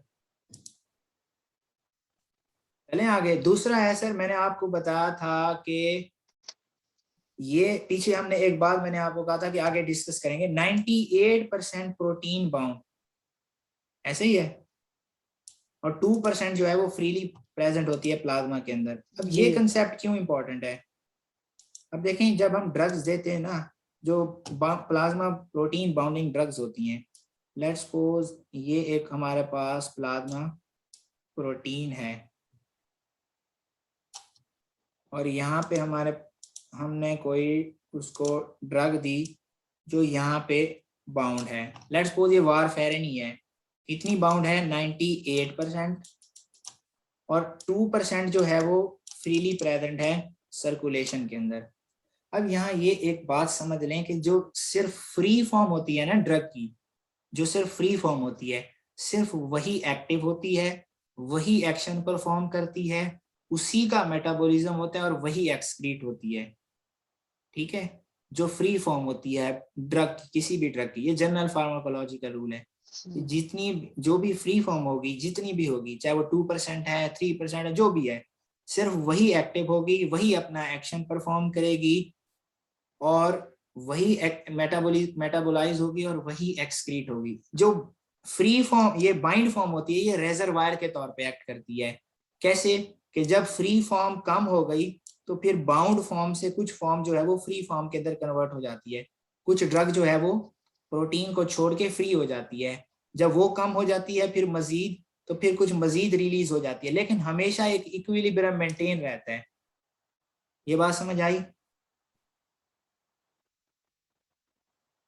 माइक का, जी जी क्लियर है। नेट का कोई इशू तो नहीं है आपके यहाँ? तो पता जो नहीं मेरी आवाज आ रही है आपको? बड़ी देर से वेट करके आती है काफी, तो 2% इसकी फ्री फॉर्म है और 98% जो है वो बाउंड फॉर्म है। तो जो 2% फ्री है वारफेरिन की, सिर्फ यही एक्टिव होगी, हमेशा ये इक्विलिब्रियम मेंटेन रहेगा 298 वाला। अब जो प्लाज्मा प्रोटीन्स होती है ना, इनकी ये जो एक्टिव साइट है जहां पर ये बाइंड है, डिफरेंट ड्रग्स जो होती है ना, इस एक्टिव साइट के लिए आपस में मुकाबला करती हैं, compete करती हैं। तो फिर जो ज्यादा तगड़ा होगा तो वो फिर भाई बाजी ले जाएगा, ऐसे ही है ना, और जो कमजोर होगा उसको निकाल देगा यहाँ से। जी तो अब तो अब हमारे पास अगर कोई ऐसी ड्रग दें साथ में, अगर बंदा एक ओरल वारफेरिन ले रहा है, साथ में कोई ऐसी ड्रग दी जो इसके लिए compete करे और उससे ज्यादा पावरफुल हो, लाइक सल्फोनामाइड, सल्फोनामाइड, एक बंदे को साथ हमने सल्फोनामाइड दे दी वारफेरिन के। अब सल्फोनामाइड जो है वो ज्यादा पावरफुल है, तो वो इसको जो सर निकाल देगी बाहर इस एक्टिव साइट से और यहाँ खुद बाइंड कर लेगी। जब उसको वहां से डिस्प्लेस कर रही है तो इसका फ्री पोर्शन ज्यादा हो रहा है कि कम हो रहा है? फ्री पोर्शन उसका ज्यादा हो रहा ज्यादा है या हो रहा कम है। हो? ज्यादा हो रहा है। तो इसके एक्शन जो है वो एग्जेजरेट हो रहे हैं या कम हो रहे हैं वारफेरिन के? एग्जैजरेट हो रहे हैं। एग्जेजरेट हो रहे हैं। तो अब सर हम आते हैं यहाँ पे, ये देखें कि extensive plasma protein binding displacement by other drugs में इंक्रीज फ्री फ्रैक्शन। ठीक है, और उससे हमारे पास प्रोथ्रोम्बिन टाइम बढ़ रहा है। प्रोथ्रोम्बिन टाइम का मतलब क्या? प्रोथ्रोम्बिन टाइम का मतलब वो टाइम जितनी देर में क्लॉट की फॉर्मेशन होती है आफ्टर इंजरी। सही हो गया? उसके लिए ये सारी जो हमने फिजियोलॉजी पीछे डिस्कस की है कि इंजरी हुई तो फिर उस जगह पे कोगुलेशन वगैरह, प्लेटलेट एग्रीगेशन, सारा प्रोसेस हुआ तो क्लॉट बना। जब आपने वारफेरिन दे दी किसी को, ठीक हो गया, तो अब कोगुलेशन तो हो नहीं रही, कम हो रही है, सही हो गया। और और उसके ऊपर आपने सल्फोनामाइड दे दी तो उसका फ्री फ्रैक्शन मजीद बढ़ गया है। तो अब उसकी एक्शन जब ज्यादा बढ़ रहे हैं तो कोगुलेशन मजीद कम हो गई। तो अब क्लॉट जल्दी बन जाएगा या देर से बनेगा?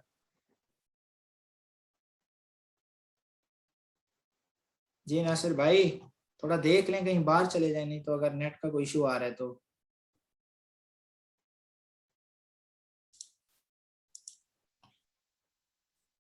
तो सर मैं ये आपसे पूछ रहा था कि अगर सल्फोनामाइड्स ने फ्री फ्रैक्शन बढ़ा दिया, वारफेरिन का एक्शन ज्यादा हो गया, अब कोगुलेशन मजीद कम हो गई, तो अब क्लॉट इंजरी के बाद जल्दी बनेगा या लेट बनेगा? देर से लेट बनेगा। बनेगा। देर से बनेगा तो प्रोथ्रोम्बिन टाइम कम होगा या ज्यादा होगा?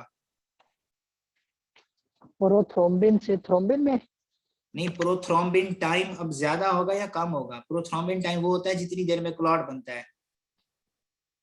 तो ज्यादा हो जाएगा। ज्यादा हो जाएगा। तो इसीलिए देखें वो ड्रग्स या सल्फोनामाइड, एएसए, फेनिटोइन, ये सारी उसको डिस्प्लेस करती हैं। ठीक है, ये सारी। तो ये हमारे पास क्या करेंगी, ये प्रोथ्रोम्बिन टाइम को बढ़ा देंगी। ठीक हो गया।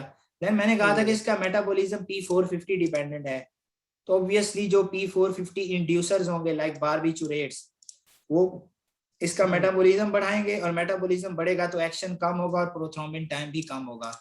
इसी तरह जो इनहिबिटर्स होंगे ठीक। लाइक सिमेटिडीन, वो इसका मेटाबॉलिज्म कम करेंगे, एक्शन बढ़ेगा और प्रोथ्रोम्बिन टाइम भी बढ़ेगा। सही हो गया। अभी हमने कहा था ना सही कि हो ये गया। स्किन नेक्रोसिस कराते हैं, स्किन नेक्रोसिस। तो अब ये स्किन नेक्रोसिस वाला जी। मैकेनिज्म समझने के ये किस तरह कराते हैं। मैंने आपको बताया था कि ये हिपैटिक प्रोटीन्स जो है ना, हिपैटिक सिंथेसिस जो है क्लॉटिंग फैक्टर्स की, वो खत्म करा देती है वारफेरिन। ठीक हो गया। सो अब ठीक एक हो गया। पेशेंट है, उसको हमने वारफेरिन दी, हिपैटिक सिंथेसिस हो गई खत्म। तो अब पीछे से नए क्लॉटिंग फैक्टर्स जो हैं वो प्रोड्यूस नहीं हो रहे ना, पीछे से जी नहीं नए हो रहा। क्लॉटिंग फैक्टर्स प्रोड्यूस नहीं हो रहे। तो अब पीछे से सप्लाई बंद हो गई, लेकिन जब तक पहले से मौजूद जो ब्लड के अंदर प्रेजेंट हैं, वो जब तक प्रेजेंट हैं वो खत्म नहीं होते, तब तक एंटीकोगुलेंट इफेक्ट इसका अचीव नहीं होगा। ऐसे ही है। जी मैं बिल्कुल। इसकी मिसाल आपको यूं दूं कि अक्सर घरों में ना अब यूपीएस होता है, तो वो उसकी एक बैटरी लगी होती है जिसमें वो करंट स्टोर होता है। तो अब जब बिजली जाती है तो तब तक पंखे बंद नहीं होंगे, तब तक बल्ब बंद नहीं होंगे जब तक वो यूपीएस चल रहा है, तो जब तक उसके अंदर वो बैटरी चार्ज है। ऐसे ही एक बार वो जी। बैटरी चार्ज जो थी वो खत्म हो गई, उसके बाद बिजली ना आने के इफेक्ट नजर आएंगे, गर्मी लगेगी, पंखे बंद होंगे।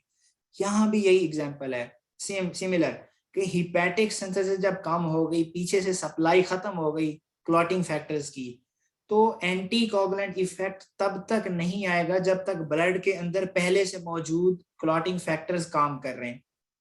जब तक वो खत्म नहीं आते, एंटी कोगुलेंट जो इफेक्ट हमें नहीं मिलेगा।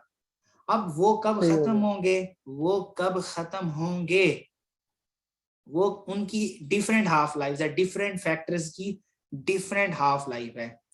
ठीक है। तो अब हमारे पास ये देखें, ये इसके लिए ना ये टेबल समझना होगा।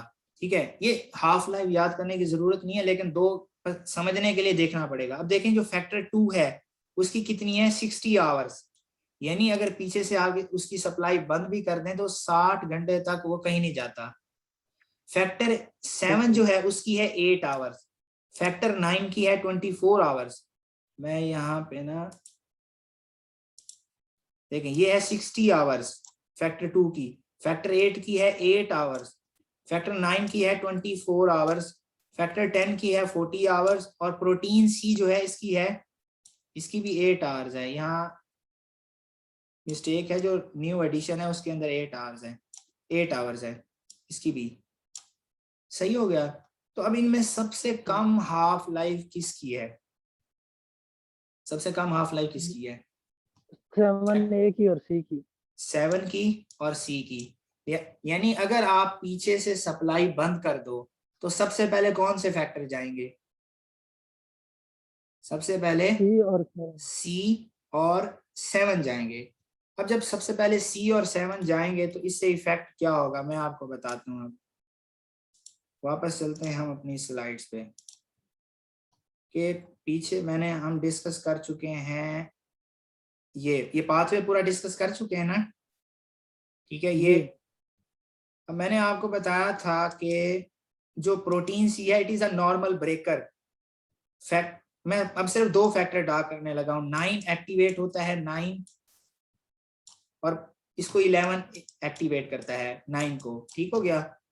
अब 9 जब एक्टिवेट हो जाता है तो वो फिर क्या करता है, वो 10 को एक्टिवेट करता है। 10। ऐसे ही सॉरी जी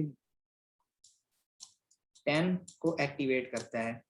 ठीक हो गया। अब मैंने बताया था कि 9 को अपना काम करने के लिए एक और फैक्टर की जरूरत होती है, एक्टिवेटेड फैक्टर ए की, और 10 को आगे 10 ने किसको एक्टिवेट करना है, 2 को। ठीक है, सही हो गया। यहाँ देखें 9 ने एक्टिवेट करना था ना 10 को, शुरू से कंफ्यूज हो रहा है। 11 ने एक्टिवेट किया 9 को। ठीक है, जब ये एक्टिवेट हो गया तो इसने एक्टिवेट करना है अब 10 को।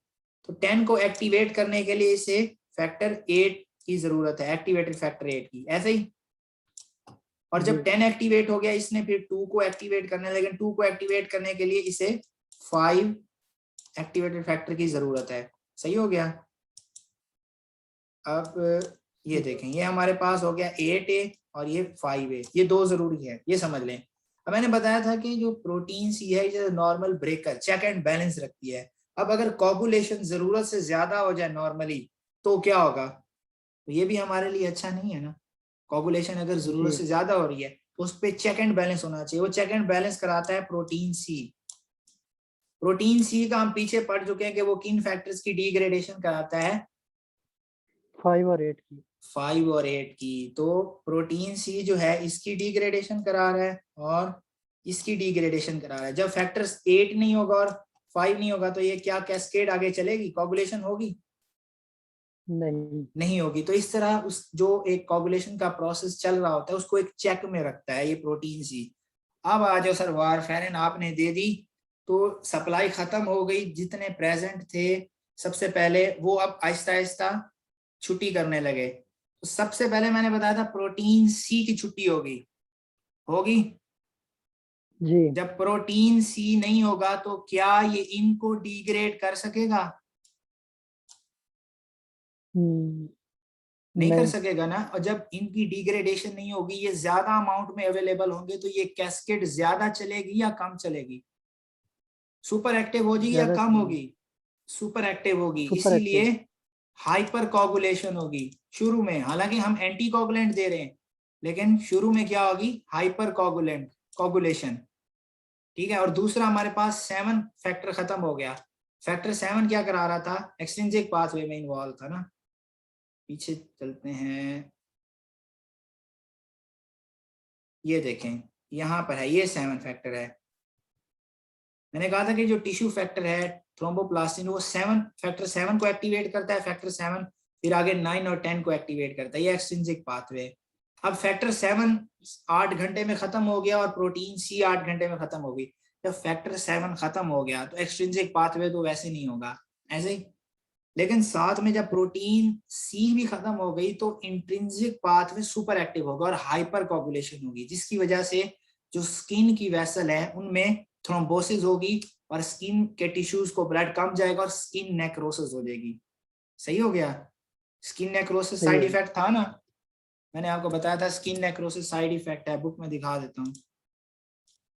ये देखें, ये था स्किन नेक्रोसिस। ड्रग इंटरेक्शन हमने देख ली। स्किन नेक्रोसिस कैसे हो रहा था कि प्रोटीन सी जो है नॉर्मली सी एक्टिवेटेड प्रोटीन, ये फैक्टर 5 और 8 को इनएक्टिवेट करती है। लिहाजा अगर प्रोटीन सी कम हो गई तो हाइपर कोगुलेशन होगी शुरू में। ठीक है। Transient protein C deficiency can be induced when initiating treatment with warfarin because factors 7 and protein C have the shortest half-lives of the coagulation factors.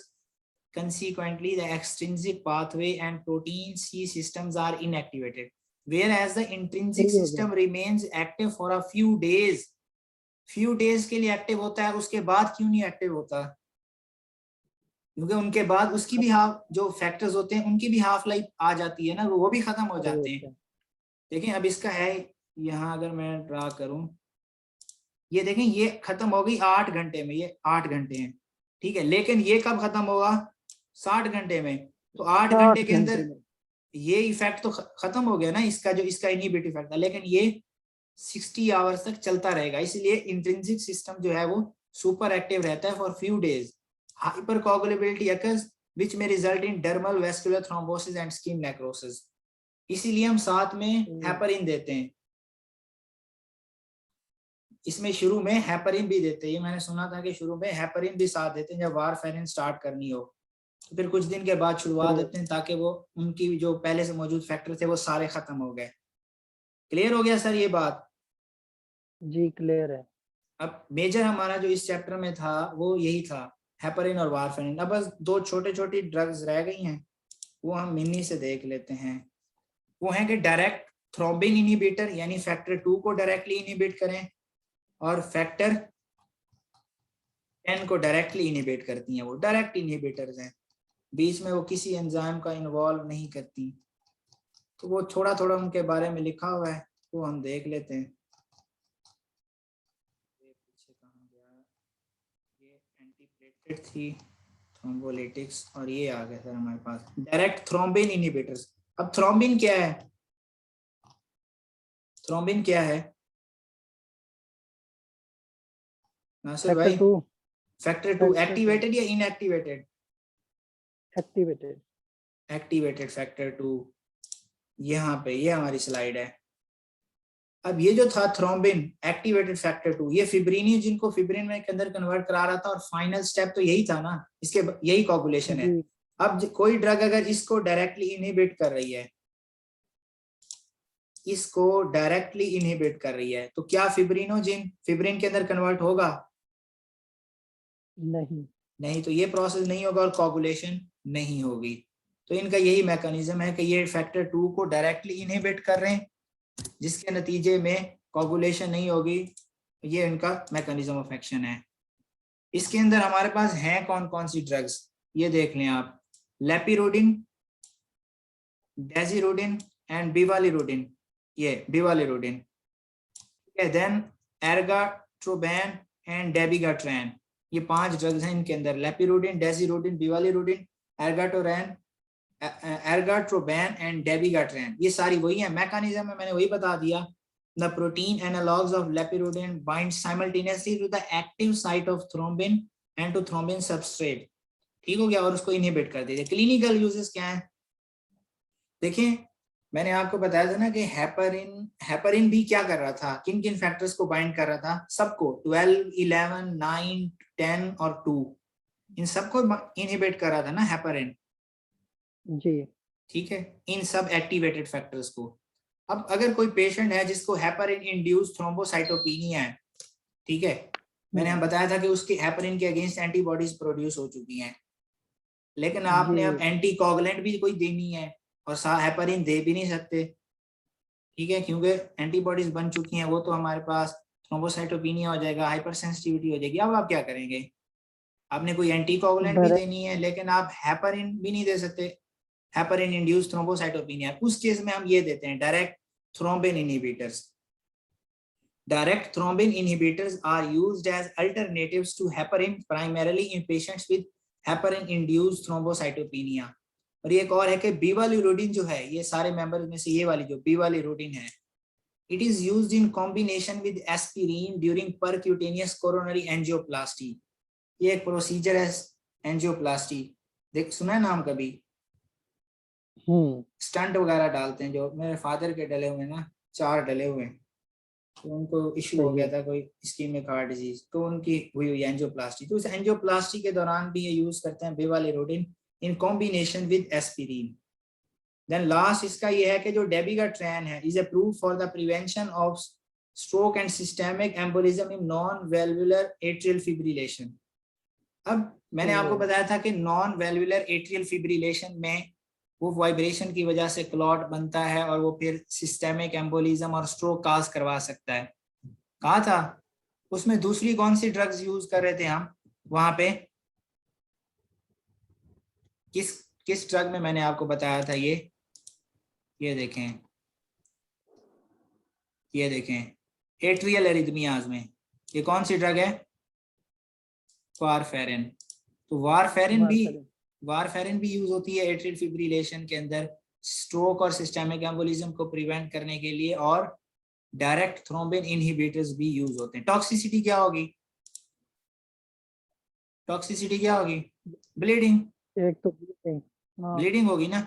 और दूसरा जो लेपिरोडिन है, ये लेपिरोडिन, ये लेपिड्यूडिन भी एंटीबॉडीज की फॉर्मेशन करा सकती है और इससे एनाफाइलैक्टिक रिएक्शंस हो सकते हैं, ये आपने याद कर लेने हैं। तो डायरेक्ट थ्रोम्बिन इनहिबिटर्स के अंदर कोई कंफ्यूजन नहीं, क्लियर है। ठीक हो गया। देन है डायरेक्ट फैक्टर 10A इनहिबिटर्स। अभी मैं आपको कैस्केड पे लेके चलता हूँ कि ये है हमारी सारी कैस्केड। देखें, फैक्टर 12 फैक्टर एक्टिवेट हुआ, उसने 11 को एक्टिवेट किया, उसने 9 को किया, उसने 10 को किया, 10 ने 2 को किया, 2 ने फिब्रिनोजिन को फिब्रिन के अंदर कन्वर्ट कराया और फिर हमारे पास वो बन गया फिब्रिन क्लॉट। सही हो गया। इसी तरह जो टिश्यू फैक्टर था उसने 7 को 7A के अंदर कन्वर्ट कराया, उसने फिर 9 और 10 को एक्टिवेट किया। ये सारी हमारी क्लॉटिंग कैस्केड है।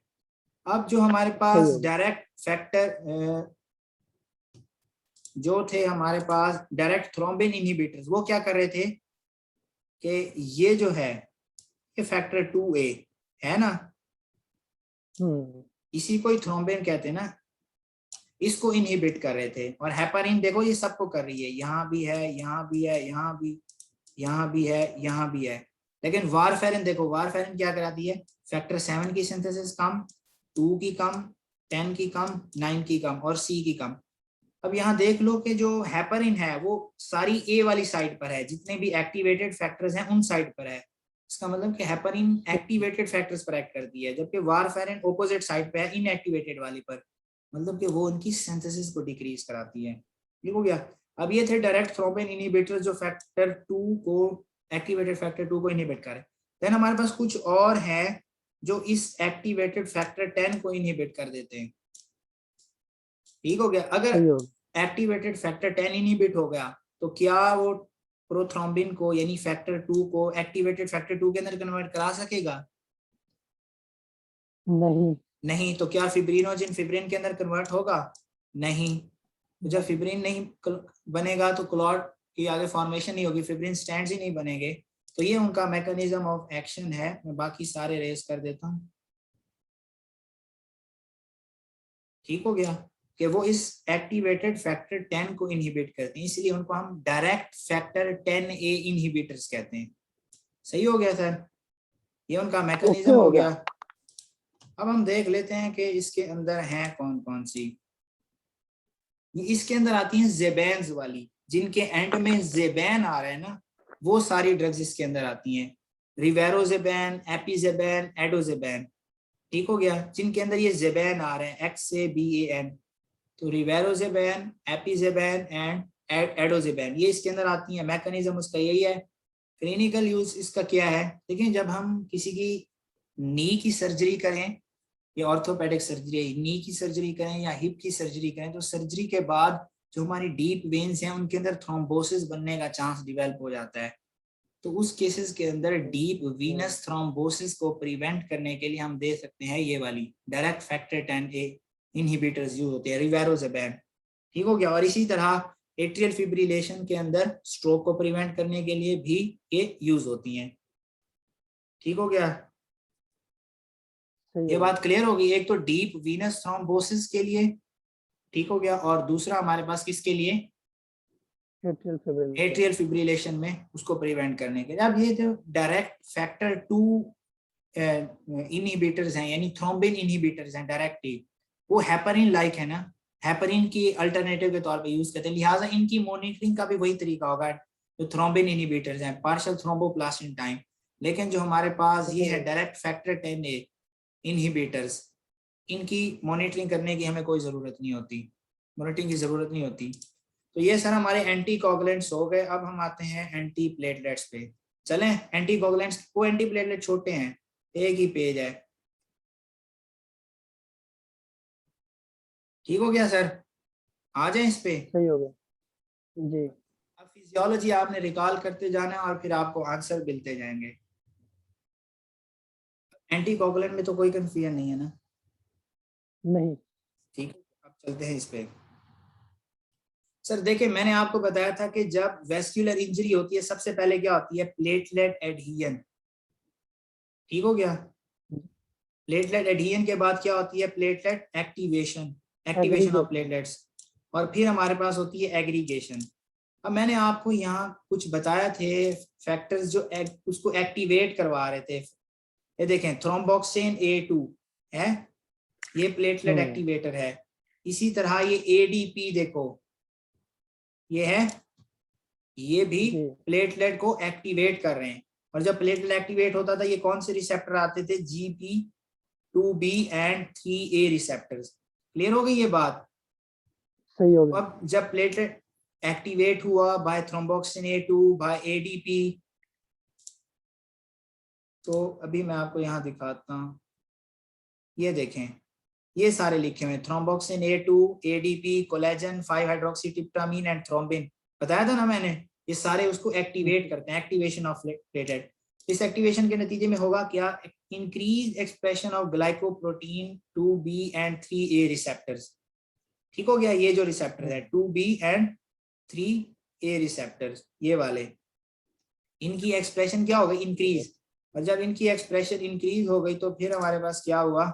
ये देखें, फिब्रिनोजिन एक यहाँ बाइंड किया, एक यहाँ बाइंड किया, दोनों के दरमियान क्रॉस लिंकेज हो गई और ये प्लेटलेट दो आपस में जुड़ गए, इसको हम कहेंगे प्लेटलेट एग्रीगेशन। इसी तरह मजीद प्लेटलेट्स जो है वो सारे आपस में जुड़ते जाएंगे और प्राइमरी प्लेटलेट प्लग बन जाएगा। ये जो शुरू में हमने सारा डिस्कस किया है, दोबारा रिपीट करने की जरूरत तो नहीं है ना? नहीं, बिल्कुल नहीं। अब हम आ जाते हैं ड्रग्स पे। सबसे पहले हमारी एस्पिरिन। एस्पिरिन हमें पता है एनसेड है, non steroidal anti inflammatory drugs, है ना? जी। तो वो क्या करती है? वो कॉक्स पाथवे को इनहिबिट करती है और प्रोस्टाग्लैंडिन्स की फॉर्मेशन नहीं हो सकती। ठीक हो गया? तो अब थ्रोम्बोक्सिन A2 की फॉर्मेशन होगी? नहीं होगी। नहीं होगी। तो क्या वो प्लेटलेट को एक्टिवेट कर सकेगा? नहीं। और जब प्लेटलेट एक्टिवेट नहीं होंगे तो क्या GP2B और GP3A रिसेप्टर्स एक्सप्रेस होंगे? नहीं। तो क्या प्लेटलेट एग्रीगेशन होगी? बिल्कुल नहीं। तो क्या फिर प्राइमरी प्लेटलेट प्लग बनेगा? नहीं बनेगा। बिल्कुल नहीं। ओके हो गया? और फिर आगे फर्दर प्रोसेस चलेगा ही नहीं। तो ये है हमारा एस्पिरिन का मैकेनिज्म ऑफ एक्शन।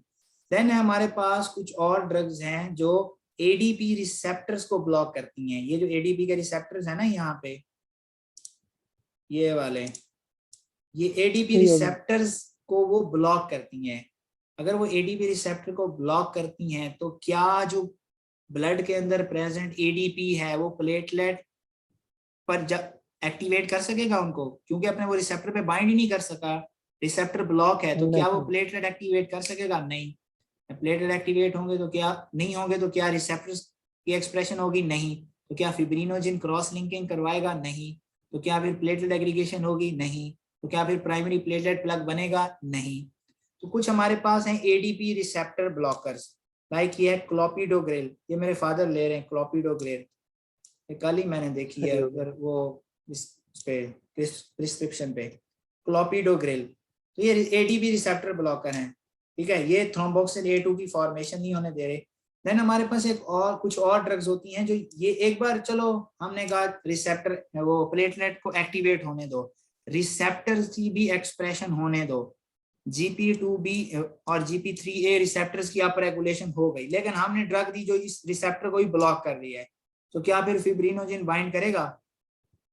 नहीं। जब फिब्रिनोजिन बाइंड करेगा, नहीं बाइंड करेगा तो क्रॉस लिंकिंग नहीं होगी। जब क्रॉस लिंकिंग नहीं होगी तो फिर एग्रीगेशन नहीं होगी, एग्रीगेशन नहीं होगी तो प्लेटलेट प्लग नहीं बनेगा। तो इस तरह ये एंटी प्लेटलेट्स होंगी। तो अब ये तीन क्लासेस डिस्कस करनी है हमने, एस्पिरिन, ADP रिसेप्टर ब्लॉकर और GP2B और GP3A रिसेप्टर ब्लॉकर। तो मैकेनिज्म सबका हमने ऑलमोस्ट डिस्कस कर लिया है, बस क्लिनिकल यूजेस और टॉक्सिसिटी देखते जाते हैं। आगे थोड़ा सा लिखा हुआ है, देखें। Aspirin irreversibly inhibits COX in platelets, decrease activation, यही है ना सही हो गया। मैकेनिज्म। देन इसकी ये बेसिकली आर्टीरियल थ्रोम्बोसिस को प्रिवेंट करता है, आर्टीरियल थ्रोम्बोसिस को।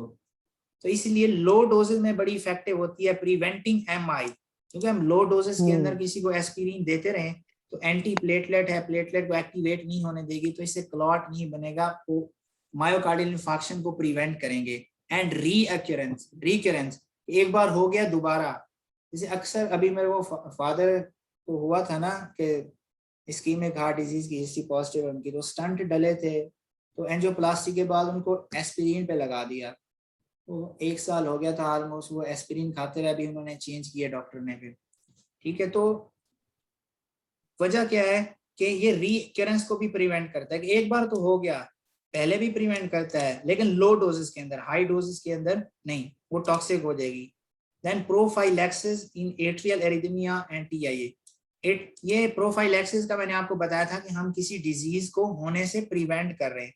ठीक हो गया। अब मैंने आपको बताया था कि एट्रियल एरिथमिया के अंदर क्या होता है कि वो वाइब्रेशन की वजह से क्लॉट बन जाता है ब्लड के अंदर। जब वो वाल्स वाइब्रेट करती हैं तो ब्लड के अंदर वाइब्रेशन के नतीजे में ये बन जाता है। अब ये एस्पिरिन अगर बंदा ले रहा होगा तो वो प्लेटलेट एक्टिवेट ही नहीं होंगे तो क्लॉट कैसे बनेगा, इसलिए प्रोफाइलैक्सिस के लिए यूज करते हैं। दूसरा एडवर्स इफेक्ट्स की एनसेड है, बड़ी कॉमन होती है एनसेड, non steroidal anti inflammatory drugs. तो इसके भी वही साइड इफेक्ट्स होंगे जो उनके हैं एनसेड्स के। तो जब एनसेड वाला टॉपिक हम डिस्कस करेंगे तो उसके अंदर वो डिटेल से जो उनके साइड इफेक्ट्स होंगे इसके भी वही हैं, तो यह हम करने की जरूरत नहीं, आगे चलते हैं। देन है एडीपी रिसेप्टर ब्लॉकर, क्लोपिडोग्रिल, ठीक है, प्रासोग्रिल एंड टिकाग्रेलर। ठीक हो गया। कौन कौन सी? क्लोपिडोग्रिल, प्रासोग्रिल और टिकाग्रेलर। तो ये करते हैं block ADP receptors on platelets, जिसकी वजह से एक्टिवेशन कम हो गई। ओके हो गया। अब इससे क्या होते हैं कि ये यूज होती है पोस्ट एमआई, जैसे वो यूज हो रही है, और इसी तरह ये अनस्टेबल एंजाइना के अंदर यूज होती हैं। ये एमआई को प्रिवेंट भी करती हैं और रीअक्यूरेंस में भी यूज होती हैं, और एट्रियल एरिथमिया में प्रोफाइलैक्सिस के लिए एस्पिरिन, ये हमारे पास यूज होती है अनस्टेबल एंजाइना, पोस्ट एमआई वगैरह में। बेसिकली थ्रोम्बोसिस को ही प्रिवेंट करती है ना, तो वो तमाम कंडीशन जो थ्रोम्बोसिस की वजह से हो रही है उनमें ये यूज हो सकती हैं। देन ये बात कह रहा है कि aspirin plus ADB receptor blocker, यानी ये एस्पिरिन भी और ये वाले भी रिसेप्टर ब्लॉकर, ये हम कॉम्बिनेशन में देते हैं non ST elevation ACS, acute coronary syndrome. Non ST elevation का मतलब यह है कि कुछ ऐसी हार्ट की डिजीज होती हैं, कोरोनरी सिंड्रोम होते हैं, उनमें एसटी सेगमेंट जो होता है ना ईसीजी पे, वो एलिवेट हो जाता है, तो उनमें नहीं देते। Non ST elevation acute coronary syndrome होते हैं उनमें ये दोनों मिला के देते हैं, एस्पिरिन और एडीबी रिसेप्टर ब्लॉकर। और फिर पोस्ट एमआई और अनस्टेबल एंजाइना में तो एडीबी रिसेप्टर ब्लॉकर है ही। साइड इफेक्ट देख लो, हेमरेज, क्लियर है, ब्लीडिंग हो रही है तो हेमरेज है। थ्रोम्बोसाइटोपेनिक परप्यूरा एंड ल्यूकोपेनिया भी ये करवाते हैं। देन हमारे पास आ गई last GP2B and GP3A inhibitor receptor blocker, abciximab, eptifibatide and tirofiban. ये ड्रग्स आपको घोटे मारने पड़ेंगी, एफसीजीमैब, एप्टीफिबाटाइड एंड टाइरोफिबैन। अब ये क्या करती हैं? These are antagonist that bind to glycoprotein 2B and 3A receptors. अब ये एक्टिवेशन को कम नहीं करेगी, ये दोनों जो ऊपर वाली थी, ये प्लेटलेट पे जो रिसेप्टर एक्टिवेट कर रहे थे फैक्टर, ये एक्टिवेशन कम कर रही थी, जबकि ये एक्टिवेट होने के बाद क्रॉस लिंकिंग प्रिवेंट कर रही हैं। अब क्रॉस लिंकिंग नहीं होगी तो एग्रीगेशन भी नहीं होगी। ठीक हो गया। They are used mainly in acute coronary syndrome and post angioplasty.